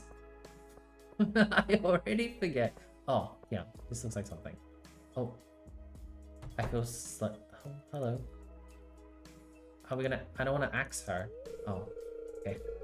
Hello, you must be Peter, the new farmer. I'm Caroline. Hi, Caroline. We're very tired. We can't go in there. I just try and break down the door with my axe. Can I go in here? No.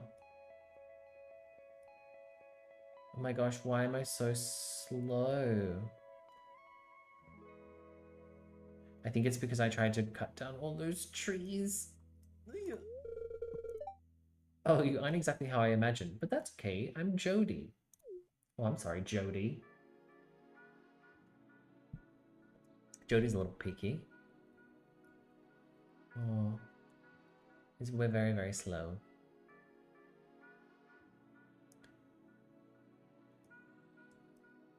This is not optimal. Can I go in this house? Okay. Who's this? Oh, I can read it on your face. You're going to love it here in Pelican Town. Emily. If you're ever looking for something to do in the evening, stop by the saloon. That's where I work. Okay, thanks, Emily. Thanks for letting us just walk into your house. Oh, I'm from Sydney, Australia. You could probably tell by my my accent, my nose. I feel like that's what Australians are known for. If you aren't Australian yourself, that's just it's just like a, yeah, an Australian thing, I guess. Oh, maybe we can go up here to like the town center. It's so slow. Can I take... Oh, does this do something? Makes a nice gift. Yes. Okay, that did nothing. Oh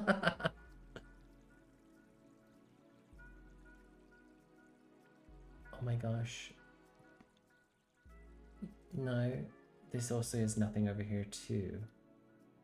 Here, this thing. I feel like we need to do something with this thing. Oh, it's so slow. We got there for nothing.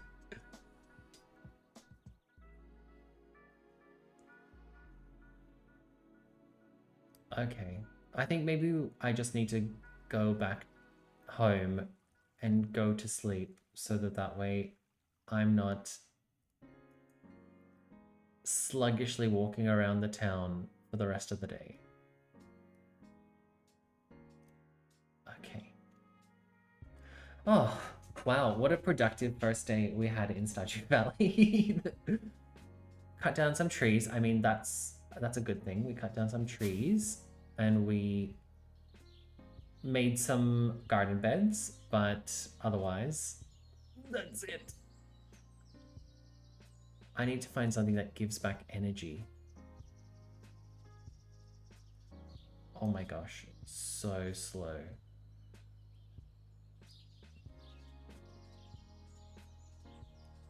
All right. Please go, let's go to sleep. Yes. Oh, okay.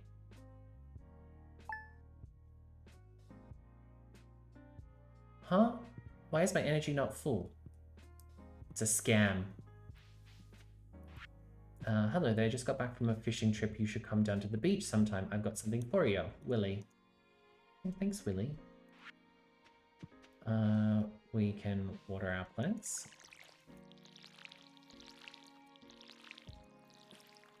Yeah, I always feel like this game is just so relaxing. But then it gets to a point where like you have so many tasks that you have to do in the day, and it's like makes you feel like, oh my gosh, I'm actually working again. So it's like opposite of what it should be doing. Can we take this? Can we? Oh, this gives us energy. Eat it. Yeah. Nice. I am so open to any tips or hints on how to win this game. What's this mean? Go to the beach. Okay, we'll go to the beach then.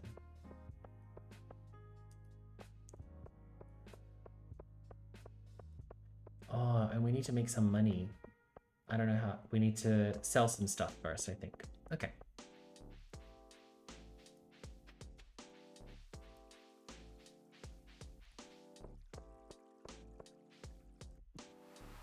Aha.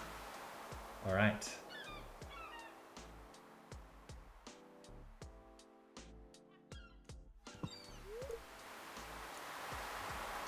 Ahoy there, son. Heard there was a newcomer in town. Good to finally meet you.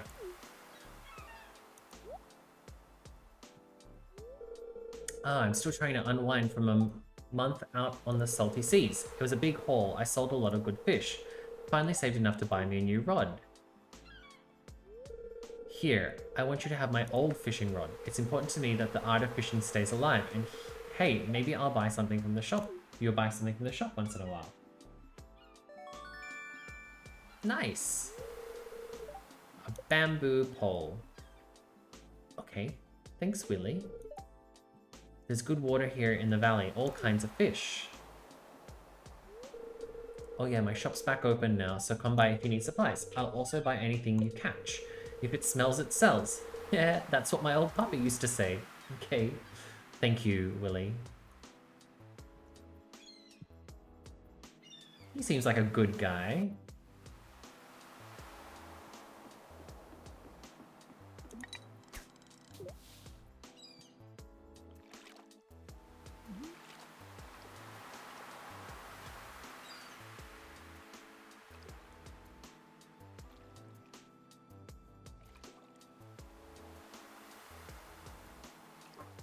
I do remember that there's like some sort of fishing mini game to this as well. Oh. Keep bar behind fish. Click to raise bar. Oh.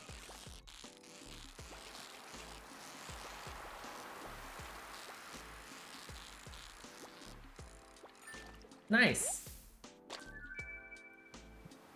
Awesome. All right. We caught a sardine. That's great. Can that give me energy? No, I'll eat it.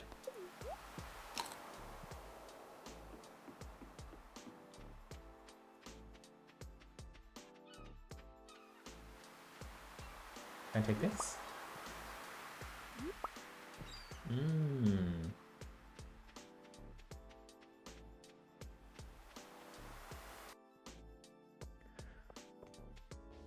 Ah, okay. Oh, oh no, we're trapped. Okay. What do we need to do? We also need to, if you want to become a farmer, you need to start with the basics. Use your hoe to till the soil, then use the seed packet on the tilled soil to sow a crop. Water every day. Okay, yeah, well, we're doing that. Oh, we need to meet everybody.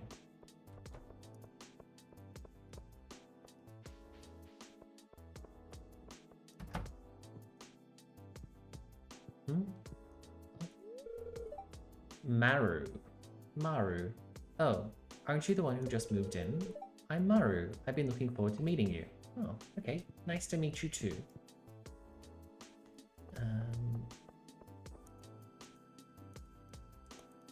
Oh, I can't go in here.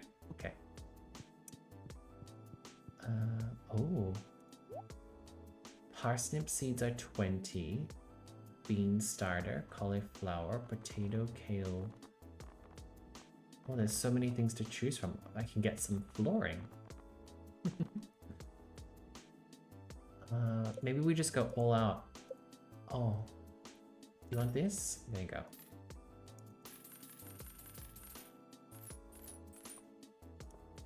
Okay.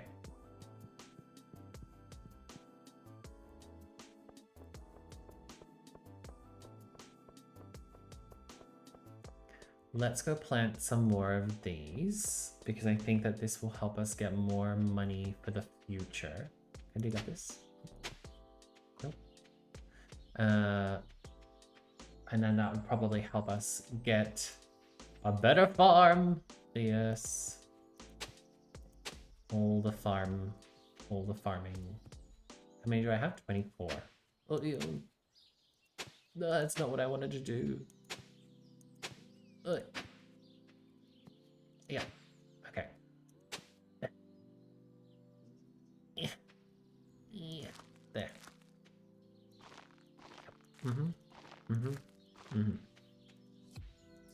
Yep. Yep. Oh, just put on my shoes. Okay.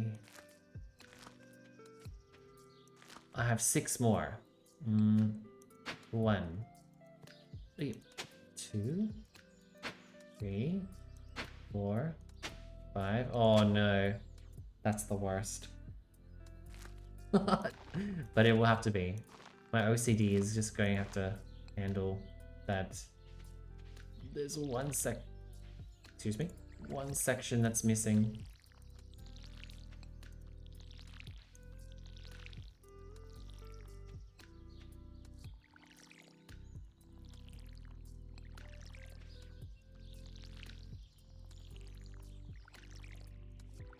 Is this watering can? Okay, we're gonna get...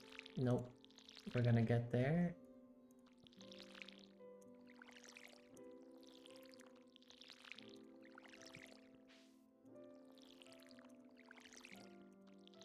Lovely. Oh, yeah.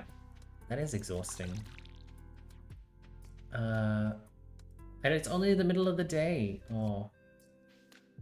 How do I get... I need to find another one of those parsnips. Wait, I'm stuck. Move. What's this? You. Okay. Alright, a cave. To nowhere.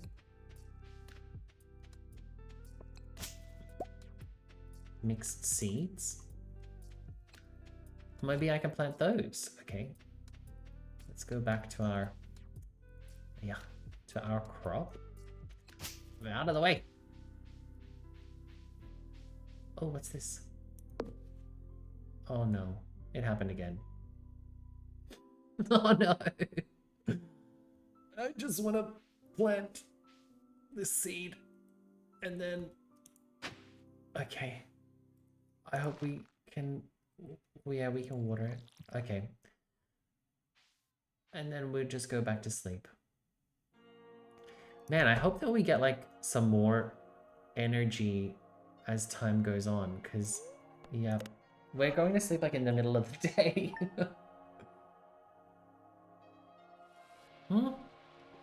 I still didn't get full energy. Oh no. Oh no. Advertisement. I keep finding cool stuff, but my backpack is full.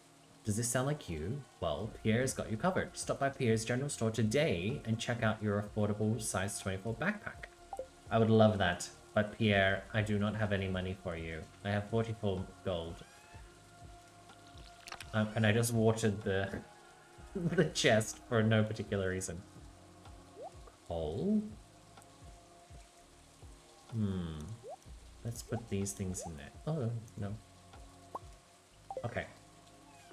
Oh, yes! Okay, beautiful. That will give me some more health. Eat it. Okay. And then let's go meet some more people. Because we don't need to water anything today, which is great. That's one less chore to do. You know what this game feels like? It feels like doing chores. That's what it is.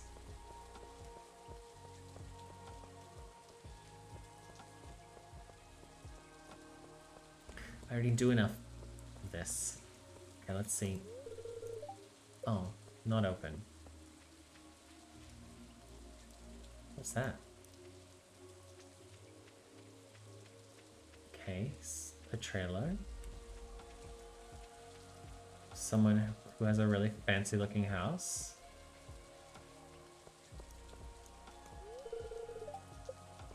Okay, that's also not open. Man, people don't wake up here until later, I guess. 7:30.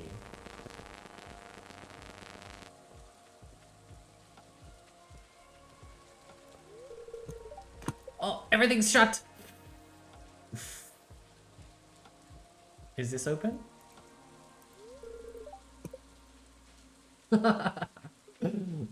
Alright. Then, fine. No one wants to let me into their houses. I'll just go into the sewer. Oh, there's somebody. I don't think we met this person. Shame.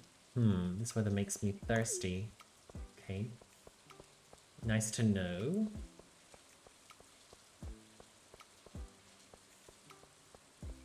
Is there any way that we can, like, zoom out more?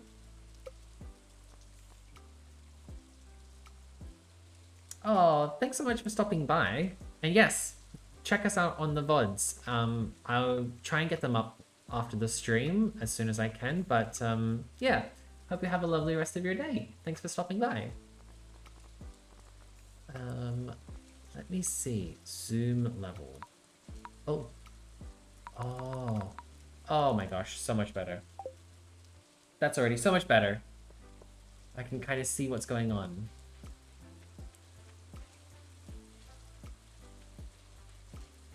Alright, I think if we go up this way, there's some, like, branch in the way. But there's something up here. I don't know what this is. Huh. Oh, a shop? Oh, I don't think I need to buy either of these things. Upgrade house. Oh, okay. Way too expensive. Oh, and there's some man here. Demetrius. Greeting. I'm Demetrius, local scientist and father. Thanks for introducing yourself. What? Okay, you're welcome. Can I go in here?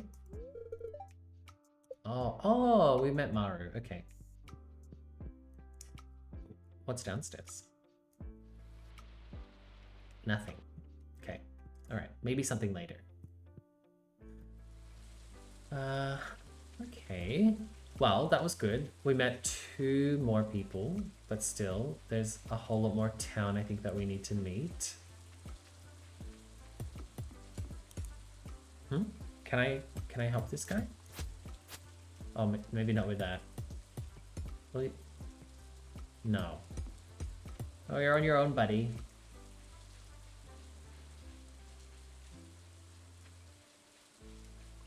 What about up here? Is there somebody in here? Linus, a stranger. Hello. Hello, Linus.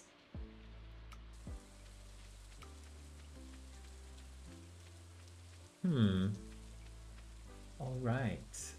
Then let's go this way.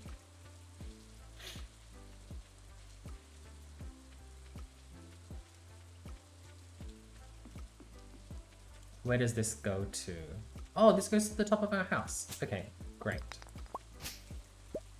Well, that's convenient. So there's like 2 ways around. Well, I'm not going to pass out, am I? Yeah. Oh, maybe that's why.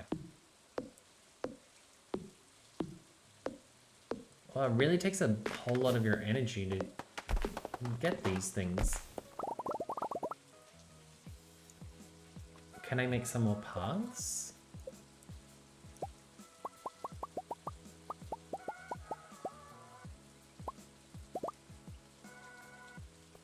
Okay, and then let's put these along here. Oh, excuse me. How do I get rid of that? Oh, oh no! Maybe that'll go away.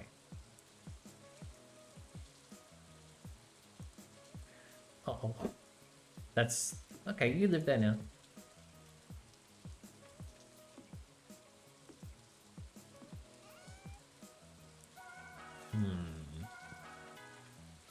Oh, I feel so bad. I can't put this back now.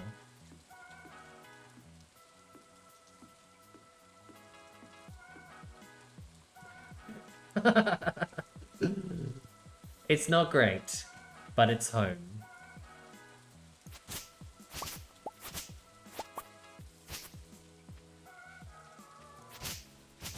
Maybe we can... okay, we are getting some seeds.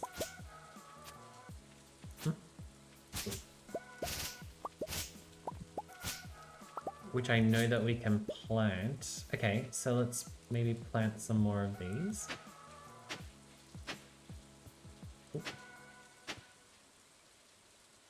And we'll just pretend that we don't see this thing up here. That doesn't exist. Some seeds. Oh, that's it? Okay. Okay, we still have some energy for the rest of the day, even though it's only 2 o'clock. But that's alright. This could get lots of seeds. That's still only 3. That's not what I want.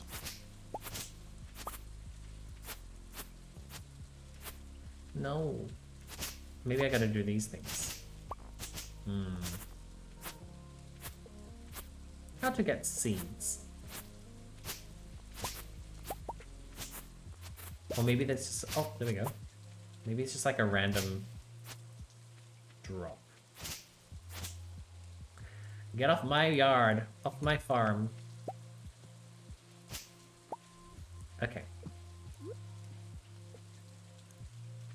Boop, boop, boop, boop. Okay, that'll do.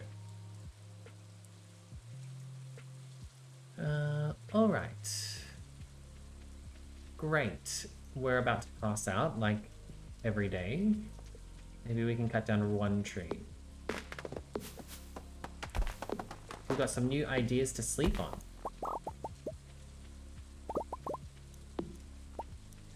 Maybe I can make some more path. That's my idea.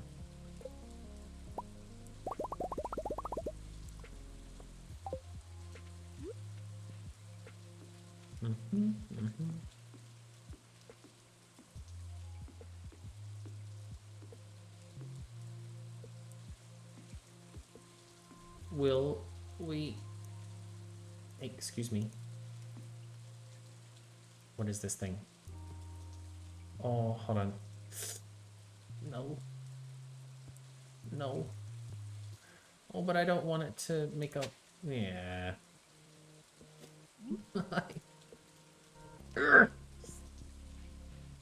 All right.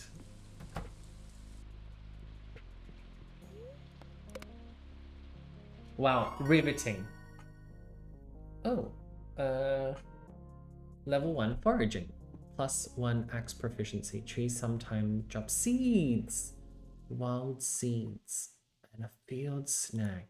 That's what we want. For more energy. Oh yeah, stop holding this thing. Oh no.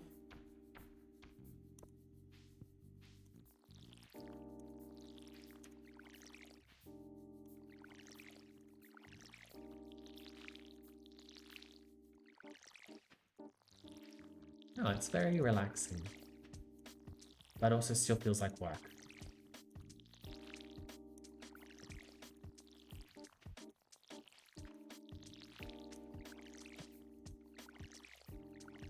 Is this watering anything? Okay, it is.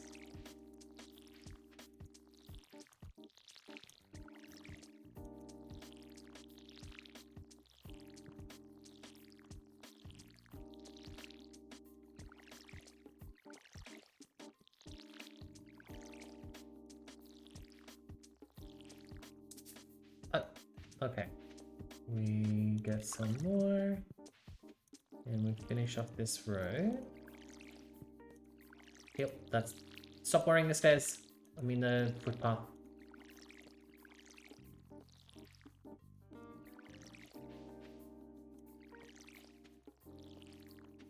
Nice. Did I get this? Alright. I am going to have a brief intermission, I think. And I feel like we'll see how I feel after I get back. But I will be right back.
What?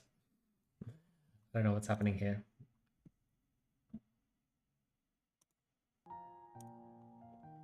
But I think we're back to this. I think we're back to this. That's all right. Look, I gave it a go. We'll put that in there. Okay, beautiful. Yeah, I don't know if that's right for me or for what I'm looking for to play Stardew Valley. So I think this is probably more our scene, more our thing. And the game is too quiet. There you go. Now you should be able to hear it. Ah. Yeah, I was just thinking, like, there's still a lot of story to go, and we should really finish this story before we move on to anything else. And Did you forget something? And we need to know what happens with Caleb, because really, something's happening. If he's like being brought back from the dead, and I there's like in the back of my head, I was thinking, I really want to know. I really want to know what's happened to him. So I think we carry on with this. Thank you for humoring me in having a look at Stardew Valley, but I think my heart is here. And I think that we can do a wish now for hopefully the other part of Xavier, and then, fingers crossed, we'll be able to view the mirror. So let's give it a go.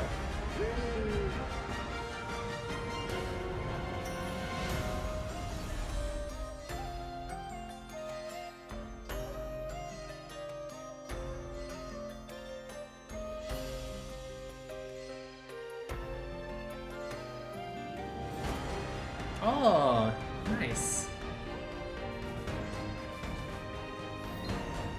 Cute. I think we have that one there.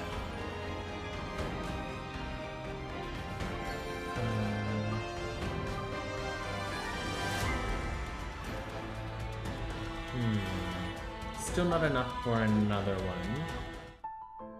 And we've only got 5 on here. So, okay. That's alright. We know about this stuff. Okay. 1. Okay, better than none.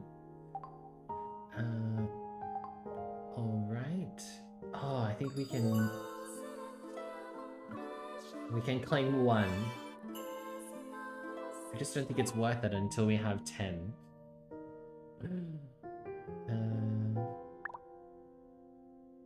Did you really have to wake me up? Well, you have to help me recharge then. You can help me recharge. Okay, I'll be on top now. No hitting? Oh, I get it. You're older now, so the game's different. But I'll always play with you. Always. Aww. See, he's so sweet here, and then we get into the story and it's just like a completely different thing. That's okay. I have to keep thinking to myself, like, something's happened to him. He's different, but still, I don't know. He's different, but we still like him. Or like, he still likes us, but there's something going on. Maybe we need to keep going with the story. But then these are battles. Alright, let's get these battles out of the way now. Level 30, that's okay. Even after the cleanup, lingering metaflux still hovers in the air, ready to merge into dangerous wanderers at any moment. Yeah, and we have this, so we can try this one. I might have to fix this. Yes.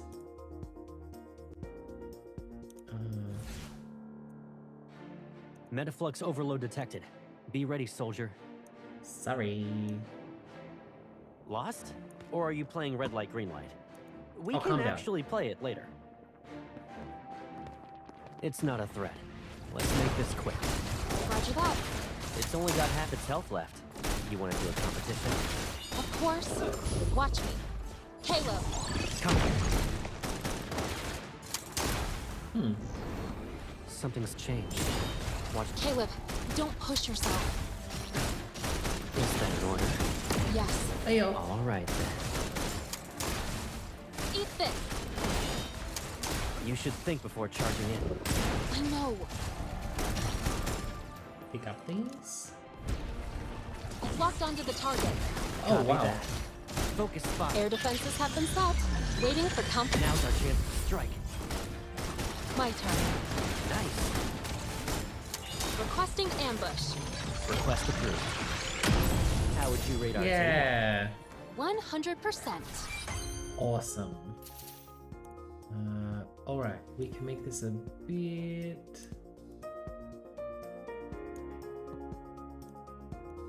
That's better.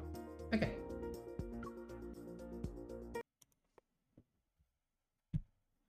Thanks for bearing with me, everyone, for some of the technical stuff. I'm still very much learning it, so thank you. Alright, number 12. Some failed experiment subjects slipped through the net during the cleanup and still wander Skyhaven, posing a constant threat. We should still be able to do it with this team, I think.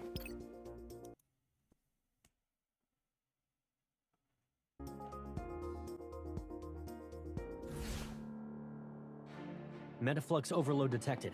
Be ready, soldier. My turn. Caleb. Coming. Something's changed. Watch out. It's only got half its health left. You want to do a competition? Of course. Watch me. It was just a scratch. Aha. Locked onto the target. Copy that. Here's a change in tactics. Stay cool. Oh, there's so many things flying I'm running around. low on medical supplies. It's okay. It's nice to know you're warning. Air defenses have been set. Waiting for company. Now's our chance to strike. Go back to the pit you came from. Bring it on. We have an emergency. Stay focused. Caleb. Coming. Something's changed. Kill this thing. Watch out. Sometimes I wish you'd let me be your shield. A routine attack. Okay, last one. Yeah. How would you rate our teamwork? 100%. Okay, that's much better.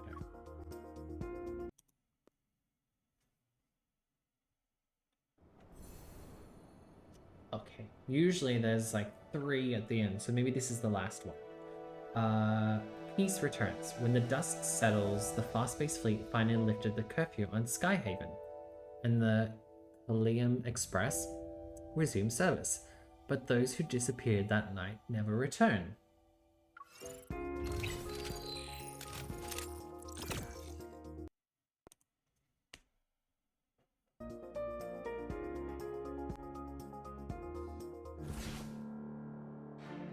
Don't underestimate their strength. Oh, it's this thing again. The girl. It's gonna use that repulsion. Keep moving. Ew. Smart. Idiot. I can relax a little. Here's a change in tactics. Stay cool. Requesting ambush. Request approved. Time to change our strategy. You should Oh, think wow. before charging in. I know. It's only got half its health left. You want to do a competition? Of course. Watch me. Can't hold on for much long. Get behind the rock spikes. The waves can't touch us then. Oh. You won't escape. Go. Looks like we're perfectly in sync. What's this? What? No advantage here. Stay on the toes. Air defenses have been set. Waiting for confirmation. Time to play peekaboo with the rock spikes. Hide behind it. Ground preparations complete. Fine. It's okay. You still have me. Locked onto the target. Hey, what's the Copy thing? that. There's so many extra stuff in this level. What? A routine attack. Time to show them what. Target has entered the containment zone. Pursuing target. Positions locked. Fight. You won't escape. Caleb. Coming. That's not right. Come over here. Time to play peekaboo with the rock spikes. Hide behind it. What's he hiding behind? Oh, he's hiding It's behind okay. himself. You'll have me. Maybe I can Now's our answer. chance to The enemy has been defeated. It's fine. Let's head home.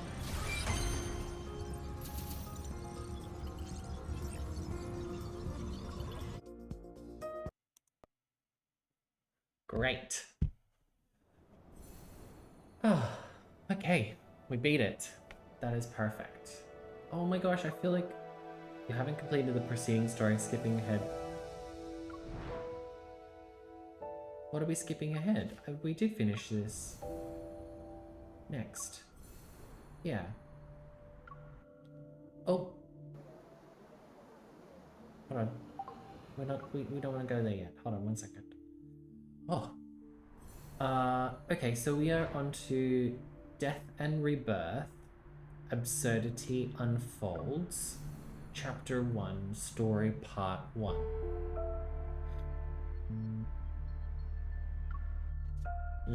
Interested to see what's happening with our boy Caleb now. Alright. Within the span of a single month, the fast-paced fleet's significant return and subsequent secret departure stirs intense public discussion. The rumors that circulated when Skyhaven was under martial law discussed the fleet's armed operation to eliminate certain anomalous wanderers. While no footage of these events have surfaced, the fleet's tight-lipped response has inevitably sown seeds of panic among the population.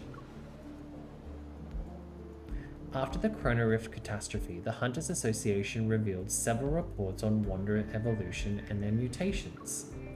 Like humans, the Wanderers continue to grow stronger. Peace remains a distant goal for this world.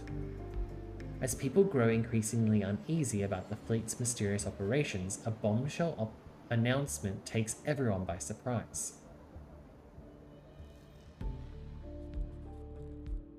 Ever announces the imminent launch of a project called the Fountain of Atay.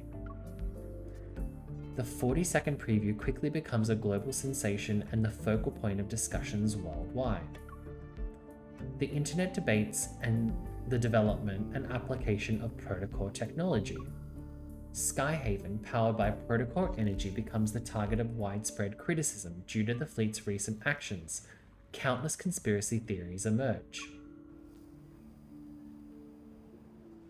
Beneath the floating island, Lincoln's scattered lights weave an intricate web across the land.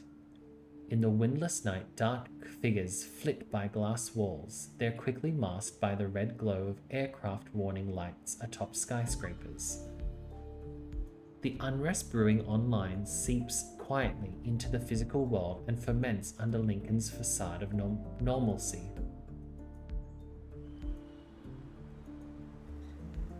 Waves of controversial topics stoke the growing public outrage. The association becomes the primary target of this rising tide. In response, the association implements a series of countermeasures. This includes the covert relocation of the Spatium Core stored in the association's building. Ha! Look at all the online discussions. It's a circus now. That's who I thought I heard before in the conversation. I thought I heard her voice. What is Ever really up to? Did you guys find any leads? Throwing around phrases like groundbreaking achievement and the next step in human evolution. They've got guts. In a self-driving protocol vehicle, Simone scrolls through an endless stream of updates on her phone. Given their extensive research into protocores, they do have the credentials to back up such claims. As a protoist, I'm all for advancing protocore tech, but Ever? With methods as sketchy as theirs, they might drag us down with them. The Fountain of Atay has reignited the purest attacks against protocores. At their core, the protoists and purists represent two opposing viewpoints: support for the development of protocol technology and the opposition to it. The purists believe that although protocols are powerful, they're dangerous. There are too many unknowns, and overzealous research can lead to a catastrophic crisis. In earlier years, they urged humanity not to be blinded by profit. They argued that using Earth's natural energy resources was the only way to ensure civilization survived in a stable condition. Our latest missions have been targeted by their radical members. That's why we need to transport the Spatium Core in secret. Both of you need to be on high alert. If those purists dare to cause trouble, they can say hello to my protocore particle cannon. Yeah. We shouldn't be too hostile. Okay. While they're traditional, certain prototypes can be just as extreme. After all, we've only researched less than 10% of a protocore's potential. There's nothing wrong with maintaining a healthy respect for the unknown. Wow, Andrew. A deep space hunter like you is defending the purists? They're the ones trying to stop our technological progress. Haven't the purists been quiet for several years now? That's because our protocore tech has developed so rapidly and successfully these past few years. The stuff's been integrated into every aspect of our daily lives, big and small. The purists always insisted that humans shouldn't develop protocore technology, but the reality is humanity can't live without it now. Facts speak louder than words. Improving a person's quality of life, fighting wanderers, and helping humanity explore the deep space tunnel and secrets beyond our universe. The Prototist's vision for the future is being realized one step at a time. Without concrete evidence to support the purist claims, it's only natural that they lost ground. What about you? Whose side are you on? Well, I don't think they were on the purist side, right? We can choose. Chocolatists. Of course. I side with the limited edition chocolate pie from the Association cafeteria. It's delicious and replenishes your stamina. The vehicle passes through the tunnel, which is the last highly dangerous point on the designated route. The secure vault is at the end of the road. Metaflux levels are within a stable range. Begin storage intake procedures. We really worked hard today. Since this is our last shift, let's finish strong. Late nights... Snacks are on her. Wait, there's a massive surge of metaflux heading straight for us. It's coming in fast. The readings are normal. You guys...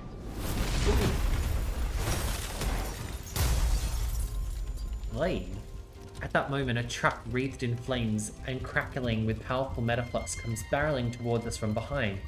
It's going at full speed. Oh no, is she gonna die?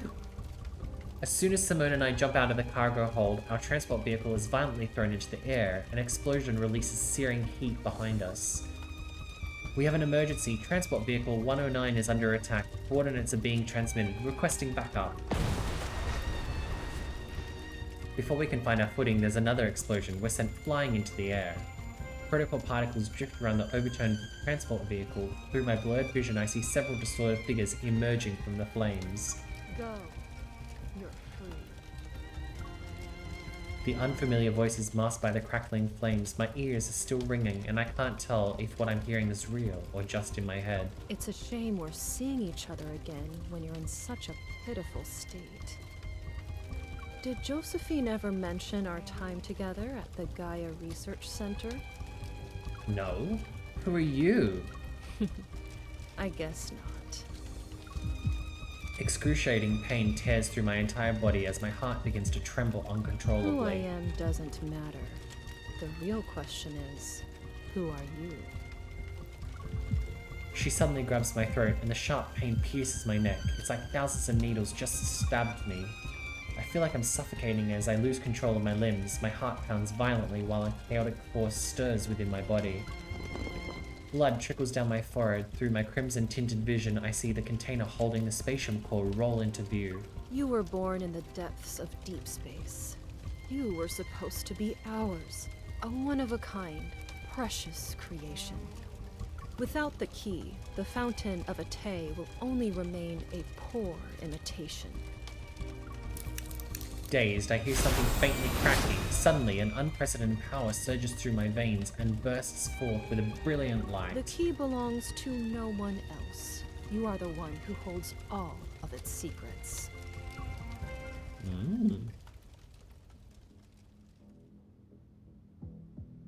Transporting the spatium core was a classified mission for special operations. The attack wasn't revealed to the outside world. After spending 2 days in the hospital, Simone and I were ordered to suspend all missions and focus on resting until we made a full recovery. Afterward, Jenna secretly visited us to reveal the truth. The association's president, as well as others, suspected there was a high-ranking mole in the association. Is it Tara? Since Simone and I were now known to the enemy, we need to lay low. Our temporary suspension was to protect us and serve as a smokescreen. Externally, the radical purists needed to be handled with caution. Internally, dealing with the mole would inevitably disrupt their plans. Jenna didn't really talk about the spatium core. She just gave me a look that told me to be patient.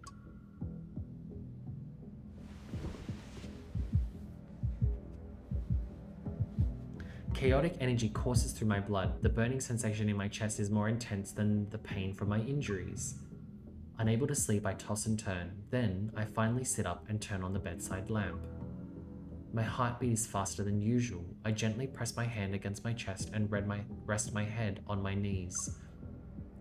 I can't believe I ended up absorbing the spatium core. Why me? Another sharp pain strikes my chest as several strange energy streams are torn apart. They proceed to merge together and create an endless, restless turbulence. Did Josephine ever mention our time together at the Gaia Research Center? The key belongs to no one else. You are the one who holds all of its secrets.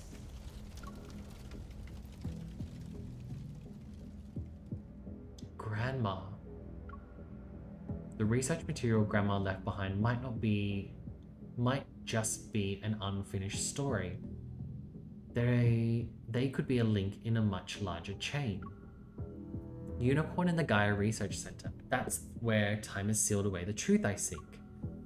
The Gaia Research Center, if I remember correctly, it was in what used to be known as the most prosperous district, now known as N109 Zone. Let's see if there's a key waiting for my return. Once my injuries are healed, I don't hesitate. I report to my next target during my administrative leave to Jenna via a secret comms channel. The ruins of the Gaia Research Center located in the N109 zone. Back to see Silas. Arctic Fractal Library. Amidst the snow-covered mountains stands a building of precise geometric perfection, the Fractal Library. It was erected at an unknown time. The library doors slowly part. Wearing robes, a young boy with snow-white hair pushes them open. A soft, ethereal light spills out from behind the doorway and touches the snow. The boy looks down and gently scoops up the small white creature by his feet. It's time to collect what's due from the 7-year promise, Shuchi. We need to pay the emissary a visit. I wonder how he's doing. How have these 7 years treated him? Is he getting along with his classmates? Did he succeed in his thesis defense? As the white light fades, the boy's foot sinks into something soft. Snowflakes fall onto his head. He's surprised. Huh? How did the library end up here? Did I mess up the incantation?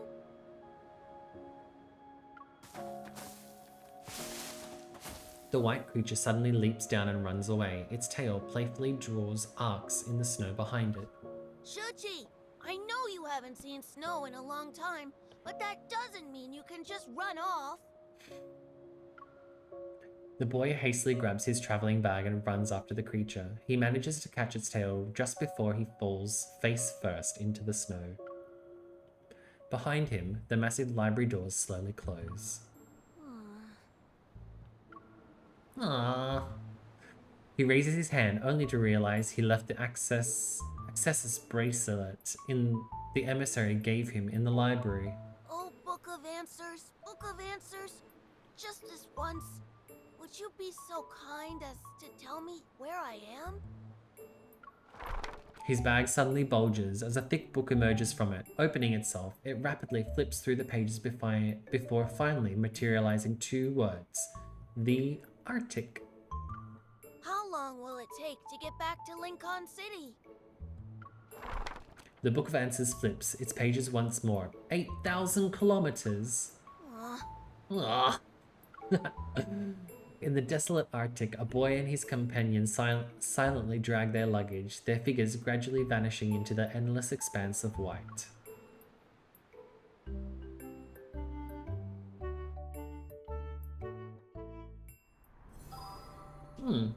Okay. So we absorbed the spatium core, huh? Part 2. This is the N109 zone. Leaving the southern area of Lincoln City, I drive down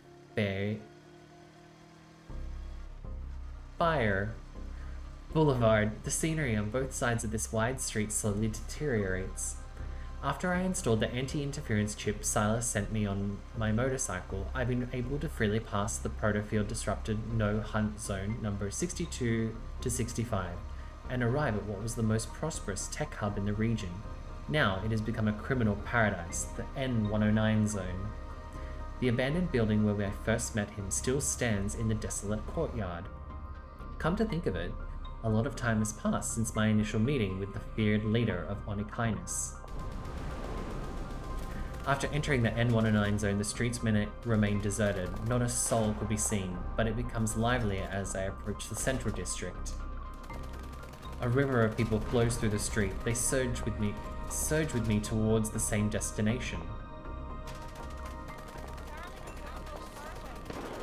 What's going on? It sounds like it's coming from Charon.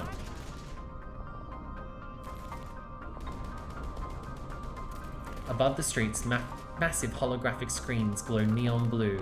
They display live footage on the district in 4 areas. A scared woman... A scarred woman is bandaging a knife wound in her shoulder at the street corner, and a boy who cornered a wander in a dark alley rips out its protocol with his bare hands. A gang member plunges a dagger into his companion's chest. Nice place to hang out. Isn't Charon supposed to be a trading hub? Why are they fighting? At the top of the display, rows of names and numbers flicker rapidly. Old ones are erased and new ones appear in their place. Is this some kind of competition? Nothing that happens in the N109 zone surprises me anymore. I turn my attention away from the massive display and keep trying to call Silas. When I visited the old workshop, its owner knew Grandma. They were probably colleagues. If I want to find out where Gaia Research Center was located, he probably has some leads. Silas had raced through the streets to get us to the old workshop, and I was unfamiliar with the N109 zone back then. To find it again, the most effective way would be to ask Silas. He's not answering. Fine, I'll just fetch him from Onychines' base. Driving my 270 HM, whatever that is, I'm about to make a turn into the alley ahead when a bullet whizzes past me. It grazes my temple. Hurts pretty much. My body lurches to the side as I dodge, but the momentum sends my bike sliding until it crashes into a corner. It's completely wrecked. I barely regain my footing when another bullet tears through the air. It's heading straight for me. Clink. A cane flashes before me and deflects the bullet. It ricochets into the wall and leaves behind a smoking hole in it. Watch your step, kid. There are places you shouldn't wander into. At my feet, a thin orange-red laser stretches across the street to the buildings on both sides of the street. Charon is hosting its Triennial Zalion hunt right now. Everything beyond that line is in the killing zone. One step is all it takes for the surveillance drones to lock onto you with their multi-lens systems. Then they'll automatically register you as a participant. Every criminal in the N109 zone is waiting to hunt down the lost lambs who walk in. I dust myself off and get up. Who are you? The man before me appears to be in his 50s or 60s. His white hair is neatly combed under a gentleman's hat, and he's using an old-fashioned cane as support. He stands in the stark contrast to the chaos of these streets. I'm just a ferryman on the river Styx. I help travelers cross. Are you planning to cross Caron's river? Like a king surveying his domain, he turns to look at the eastern and western districts of Caron that are surrounded by orange laser barriers. Shall I be your guide? Thanks, but no thanks. His offer seems harmless, but that curious glint in his eye makes me hesitant about accepting his help. Experience has taught me one simple lesson. When someone becomes interested in you, trouble isn't far behind. Thanks, but I'll take a different route. The killing zone spans across 8 streets, and the arena in Caron's central district is its epicenter. Ambushes like the one you experienced can happen at any moment. Taking a different route might not be the best choice. Right before my eyes, he steps over that orange-red boundary, but the attack I expect to happen never occurs. I cross my arms and study his gaze, which seemingly shines with goodwill. Are you trying to make me ask why you weren't attacked? He reaches behind his ear and produces a round chip no bigger than a fingernail. This is an ID camouflage chip. If you have one, it masks your biometric data so you can't be traced. As long as you're within 3 steps of me, you'll be within its range of concealment. I take the chip and examine it. My evil doesn't detect anything suspicious, so I hand it back to him. We just be like, yoink, see ya. And then just go through. Alright, I trust you for now. With my biometric data masked, I follow this unfamiliar elderly man into the devastated eastern district of Sharon.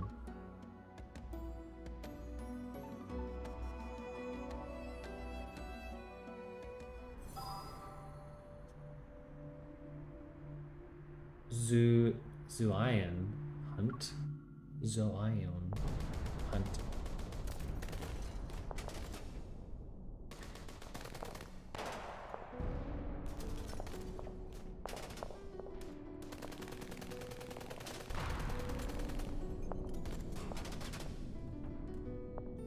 Boop. The stench of gunpowder and blood fills the streets, and the continuous metaflux explosion make my heart pound like a drum. If you're not like those criminals, then you shouldn't mind answering a few questions. What are the rules for the Zoion hunt? A cold wind sweeps past us as 3 humanoid wanderers crash into the roadside shop. They grab and tear a person's limbs apart. But then a sudden protocore explosion engulfs the storefront. They're like that. Hunts of the primal variety. People become hunters and prey to fight for a gold coin. With it, they'll be granted one wish from the Lord of Caron. At the very end, whoever enters the central arena with the coin and remains the last one standing becomes the winner. From the upper floor of a shop, a drunken man leans halfway out. He quietly raises his gun in our direction. You can use evil weapons, protocore weapons, and your own fists. A roar resounds before the bullet can leave the gun. We remain untouched as our would-be attacker falls, his chest pierced by metaflux. Wanderers are just another weapon people use to hunt each other. The drones record everything. The screens immediately cycle between shots of death and victory. And somewhere in the darkness, thunderous cheers erupt from the crowd. What a waste. I've seen him before. He's formidable when he isn't drunk. The man stops, his hand clasped over his cane. He closes his eyes as if to observe the moment observe a moment of silence for the deceased. Isn't it brutal? I hope you weren't frightened. It takes more than that to scare me. I've witnessed death worse than this. Indeed. Life has a way of catching us off guard. Stepping over the fallen body, he leads me to a place with brilliantly lit signs that reads, Elysium, the true paradise. Ah, back into the bar. The familiar bar is packed tonight. Everyone clutches their drinks as they're gathered around the screen that's broadcasting the Here are the latest predictions. You can't miss these guaranteed winners. Come one, come all. Who wants to join the fray? Join us! Stop banging on my tables. Do you think hiding in my little sanctuary and drinking your life away makes you special? It's not like I don't pay for my drinks. I'd rather drink myself to death here than get killed the moment I step outside. Amidst the cacophony of voices urging people to place their bets, this dangerous business brewed from human lives proves to be very enticing. A lot of folks are placing bets this year. But being the hunt's primary target isn't exactly a blessing. Opportunity is always born from danger. It's a traditional rule of the Zalian hunt. The elderly voice cuts through the air with commanding authority. Everyone turns their heads at the same time. Our old man Dimitri's here! Who's your pick this year, old man? I need to discuss something with a friend. Would you mind waiting here for a moment? The meal sets here are good, and the drinks are decent. Give them a try if you're interested. I politely nod. However, I've decided not to touch the food in this place. Oh, dear. Why did you say our drinks are decent? You're so picky, Gramps. A pair of lemon-scented hands encircle my neck, but they quickly pull away before I can retaliate. The owner of Elysium moves to face me. Ah, we meet again, Missy. You're really something else if you know someone like Dimitri. His name is Dimitri? Who is he exactly? He's the Lord of Charon. As the true owner of Charon, Dimitri is the one who hosts the Zion hunt. The arena at the center of the market belongs to him too. Oh, but Charon is supposed to be a free trading zone. How can a place like that have an owner? You're not the only one curious about it. But Dimitri's background... Elysium has been open for years, but I haven't heard anything about his past. Even Silas, the leader of Anakinus, keeps his distance from Dimitri. Come to think of it, Silas hasn't mentioned him before. Since this isn't our first meeting, let me properly introduce myself. Aslan, that's my name. Would you like to order something? I'll pass. I didn't bring my wallet. Aslan's lips curl into a mysterious smile. Elysium doesn't always collect payment in cash, and our services extend beyond just filling empty stomachs. Before I can ask for details, Dimitri returns and gives me a nod. I've finished my business. Come here. I'll escort you out. Behind the counter, Aslan lowers her voice and winks at me. If you need anything special in the future, ask for the connoisseur's menu. I'll give you a 20% discount. Oh, she's so generous. Come back soon. Bye-bye. She's so generous. As I step outside, gunshots, screams, and maniacal laughter fill my ears once more. It's hard to believe that this refined, elderly gentleman beside me is the master of a hellish domain. So, I hear you're the Lord of Charon. Why are you hosting these death masks? Why do you host the hunt? Do you enjoy watching people fight and kill each other? Fighting, killing, surviving by any means necessary. That has always been the way of life here. With or without the Zalian hunt, the cycle of violence would continue perpetually in the N109 zone.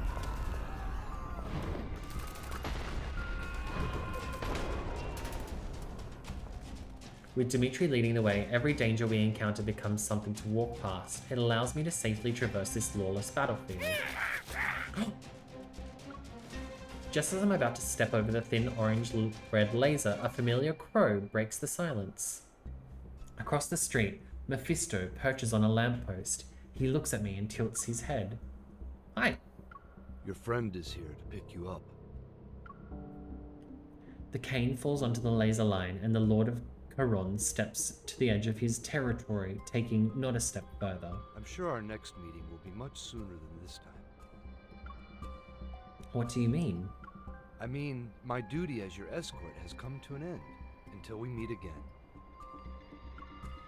Dimitri watches me leave with an unwavering smile, like an ordinary old man out for a walk in the park.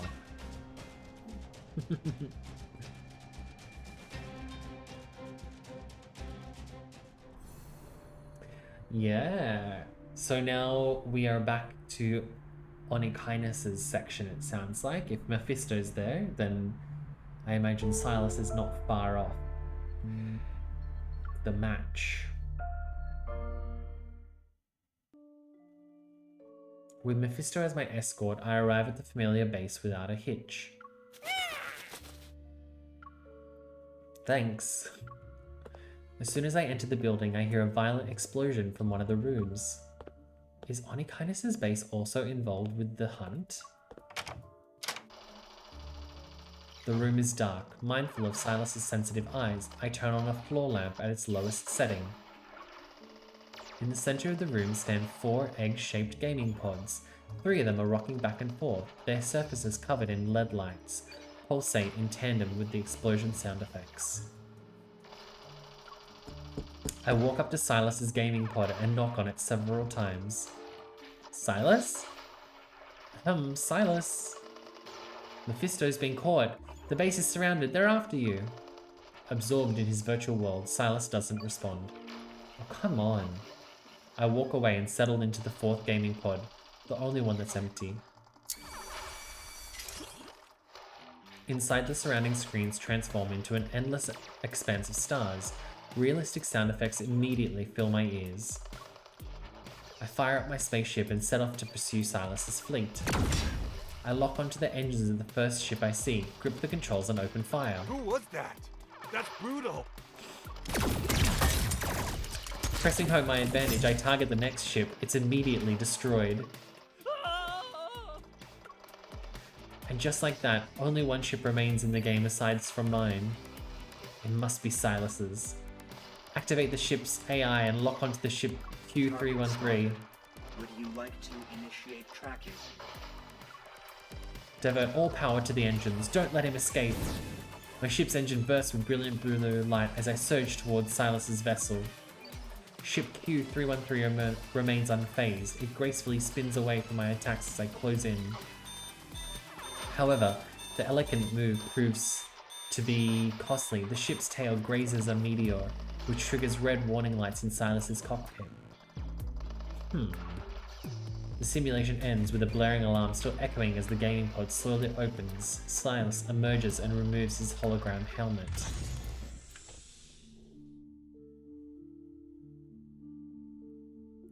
Why were you so riled up? You blew up half the battlefield, too. Are you satisfied now? I'm short on time. After I ask my question, I'll go.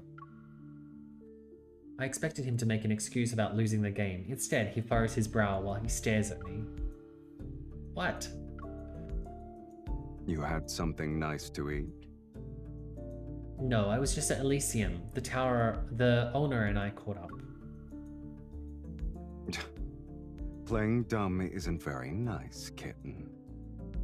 As he speaks, he moves closer to me as if sensing something. A special protocore. Is it an ether core? Silas's accurate assessment catches me off guard. While I try to keep the energy within me stable, I turn to look at him and respond with an inquisitive smile. What's wrong? Weren't you always hoping I'd get stronger? Who gave it to you? Me. It's related to an incident. Oh, we can be honest with Silas. He's a good guy. It's related to an incident. Well, he's not a good guy, but he's good to us. A few days ago, the Hunters Association Protocol transport vehicle was attacked. I was on it. The Association getting humiliated is an excellent source of entertainment for the N109 zone. A strange person infiltrated the group of attackers. She found me and started talking about these bizarre things. That stuff is still uncertain, so I decided to tell Silas only the simplest parts. Just as I was on the verge of losing consciousness, my body instinctively absorbed the spatium core. His atom apple bobs once, and I catch a glimpse of the protocore in his eye emitting a dizzying red glow. Before I can get a better look, he walks to the minibar. He downs a glass of liquor in one go. The turbulent energy within me finally settles down as I realize Silas is locked into an intense battle against his desire for protocores. Setting aside the possibility that you're here to show off your shiny new protocore, what brings you to the N109 zone? I walk toward him and bring up a holographic map on my watch's interface. This map was created during Lincoln City's final field survey before the Chrono Rift catastrophe. And? As I continue to zoom in on the display, the words Gaia Research Center appear on the map. The person who almost killed me said I first appeared here. During one of the Unicorn Research Team's experiments. Silas glances at it before turning his attention to the chessboard on the table. And you actually believe that nonsense? I need to go there to find answers. Then I'll know if she's lying or not.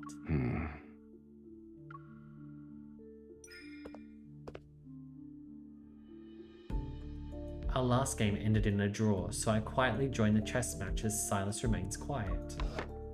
After surveying the chessboard, I move up my rook from the back rank. When I was younger, I had doubts about my past. Later, I figured that so long as I was healthy and safe, none of it really mattered. But a human heart shouldn't contain a protocore. I need to find out who I really am instead of waiting for mysterious people to find me. As soon as I reach for another piece, Silas immediately captures one of my pawns. And then what? Do you actually believe that learning about your past will make things better? When I see people, whether close or distant, suddenly racing towards a destination, refusing to accept the unfavorable position, I look at the chessboard again. I take my knight and my only chance for a breakthrough. The one who seems to stay still may be left at a disadvantage forever. That's just what it looks like on the surface, kitten. As soon as you make your move, you give your opponents an opening. Sometimes the best move is not to make one at all. As he speaks, he taps my king. It's safe for now, but it's trapped in the setup for a pincer attack. There's little hope of escape. What about you? Before he could pull back his hand, I quickly grabbed my queen and pointed at Silas's eye. Your fusion with a protocore couldn't have been a coincidence either. Is that a friendly piece of advice or a warning? In our brief standoff, he finally shows his first smile of the day. My situation holds no value as a reference point. Those words were nothing but a distraction so I could win the game. Silas grabs the chess piece from my hand. Taking my wrist, he guides me to the floor-to-ceiling window. As the curtains slowly part, they reveal the night sky. Below us is the N109 zone in its entirety. Since 2034, the N109 zone has undergone multiple rounds of reconstruction. Look at the outside world. Can you match any of these roads to that old map of yours? The once straight streets become a maze. Nearly all the landmarks have vanished. Surely the people who used to live here... They left. Dead. What about the old workshop owner? Surely he's... Unfortunately for you, he just left town yesterday. He won't be back until next month at the earliest. Aww. That was a nice guy. I frown as my leads get cut off before me. Do you really want to know? Even if I didn't, people keep forcing me to find out.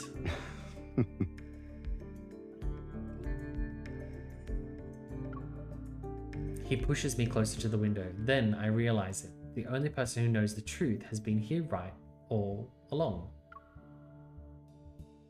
There, underground. Following Silas's gesture, I see it. The massive holographic screen in the sky. It's the heart of the hunt I experienced today. A paradise of bloodshed and revelry. The Charon Arena.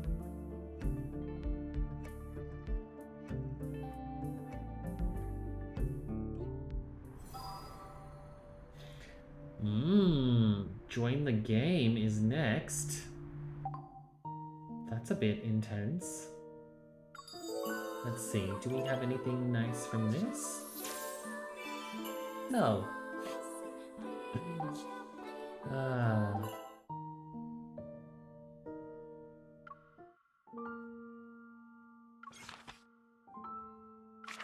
Caleb's safe zone for me was always by his side. It's the same familiar distance as before, yet something in his voice now feels so foreign. Yeah, I don't know what's going on with him.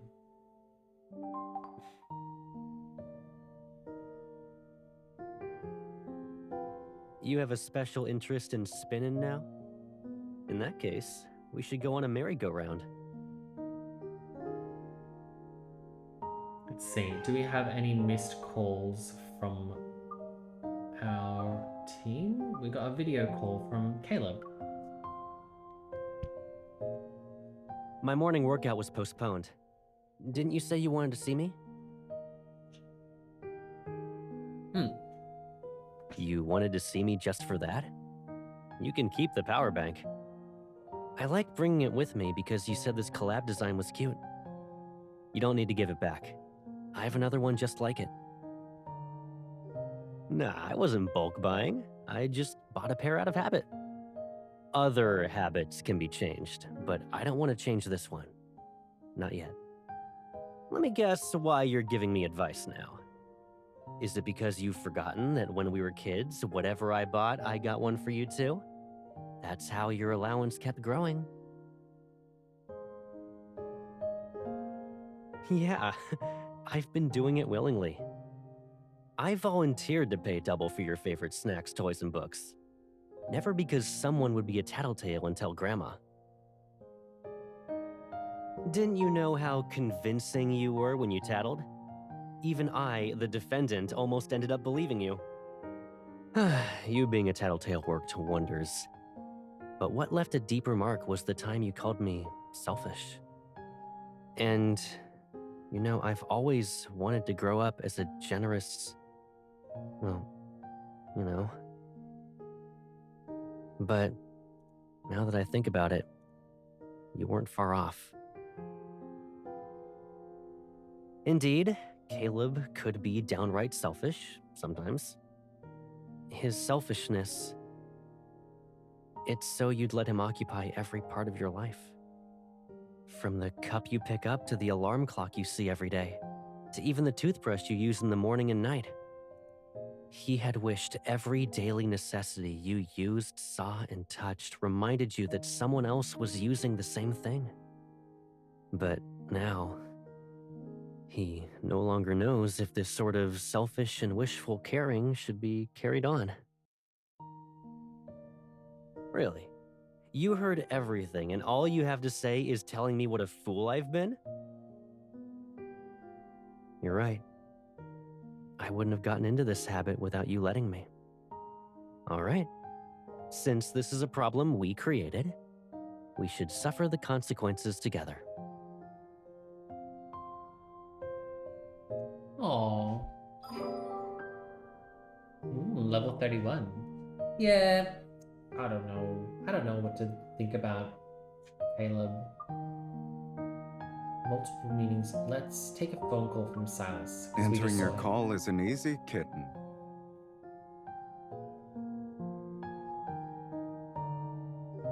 Is your number some kind of lottery hotline? I spent the entire afternoon trying to contact you. Really? It's probably because my phone was on Do Not Disturb. Looks like today's lucky caller. You're out of breath. Running again, I presume? Yep, just one more lap and I'll have perfectly hit today's workout goal. So, you called me now because you wanted me to witness your moment of triumph? Actually, it was a misstart. You know how easy it is to accidentally tap the screen while working out. Oh. I'll hang up then. Oh, don't, I was kidding. I'm stretching right now. The workout was exhausting and I need your voice to recharge. Accept that as your reason, kitten. But you were going pretty fast for your last lap. I haven't finished my run yet. It just started raining, so I took shelter. Can you hear the soft pitter-patter of the rain? I checked the weather forecast. The rain won't be stopping anytime soon. You forgot to check the weather before heading out, but remembered to turn on Do Not Disturb. Interesting. I know what you're trying to say. You never used Do Not Disturb before? Never. Of course. Who would dare to disturb Silas, our big bad boss man? Your status alone keeps people at bay. Don't bother with the flattery. You're the only one who calls me anyway. Aww. When you put it that way, I feel a little less guilty.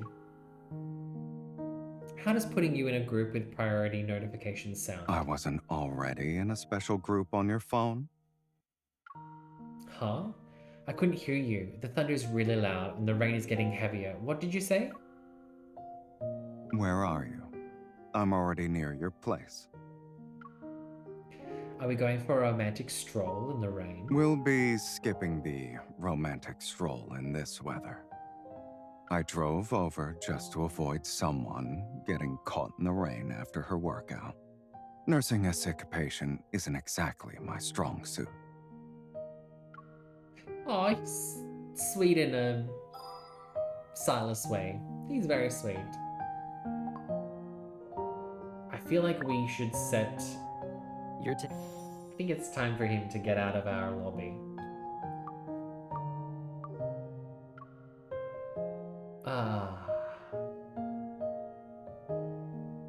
If you're sad, you can cry. It won't count as crying if no one sees it. I think it still does kind of count. Where does it hurt? Your hand? If you're going to do this, then you should do it correctly. Feel better now? Yeah. Oh, how lovely. Well, I think on that note, that might be the end for today. Let's just switch across, shall we?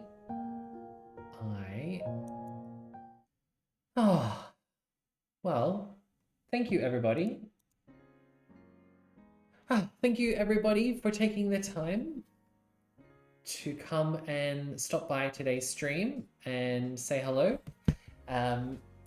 Or thanks for lurking as well. It's been an absolute pleasure, as always, to stream for you guys. I think it'll get better because it's still like a lot of things to kind of get through and learn, and there's some bumps along the way, and I'm really grateful that you're patient with me for these bumps.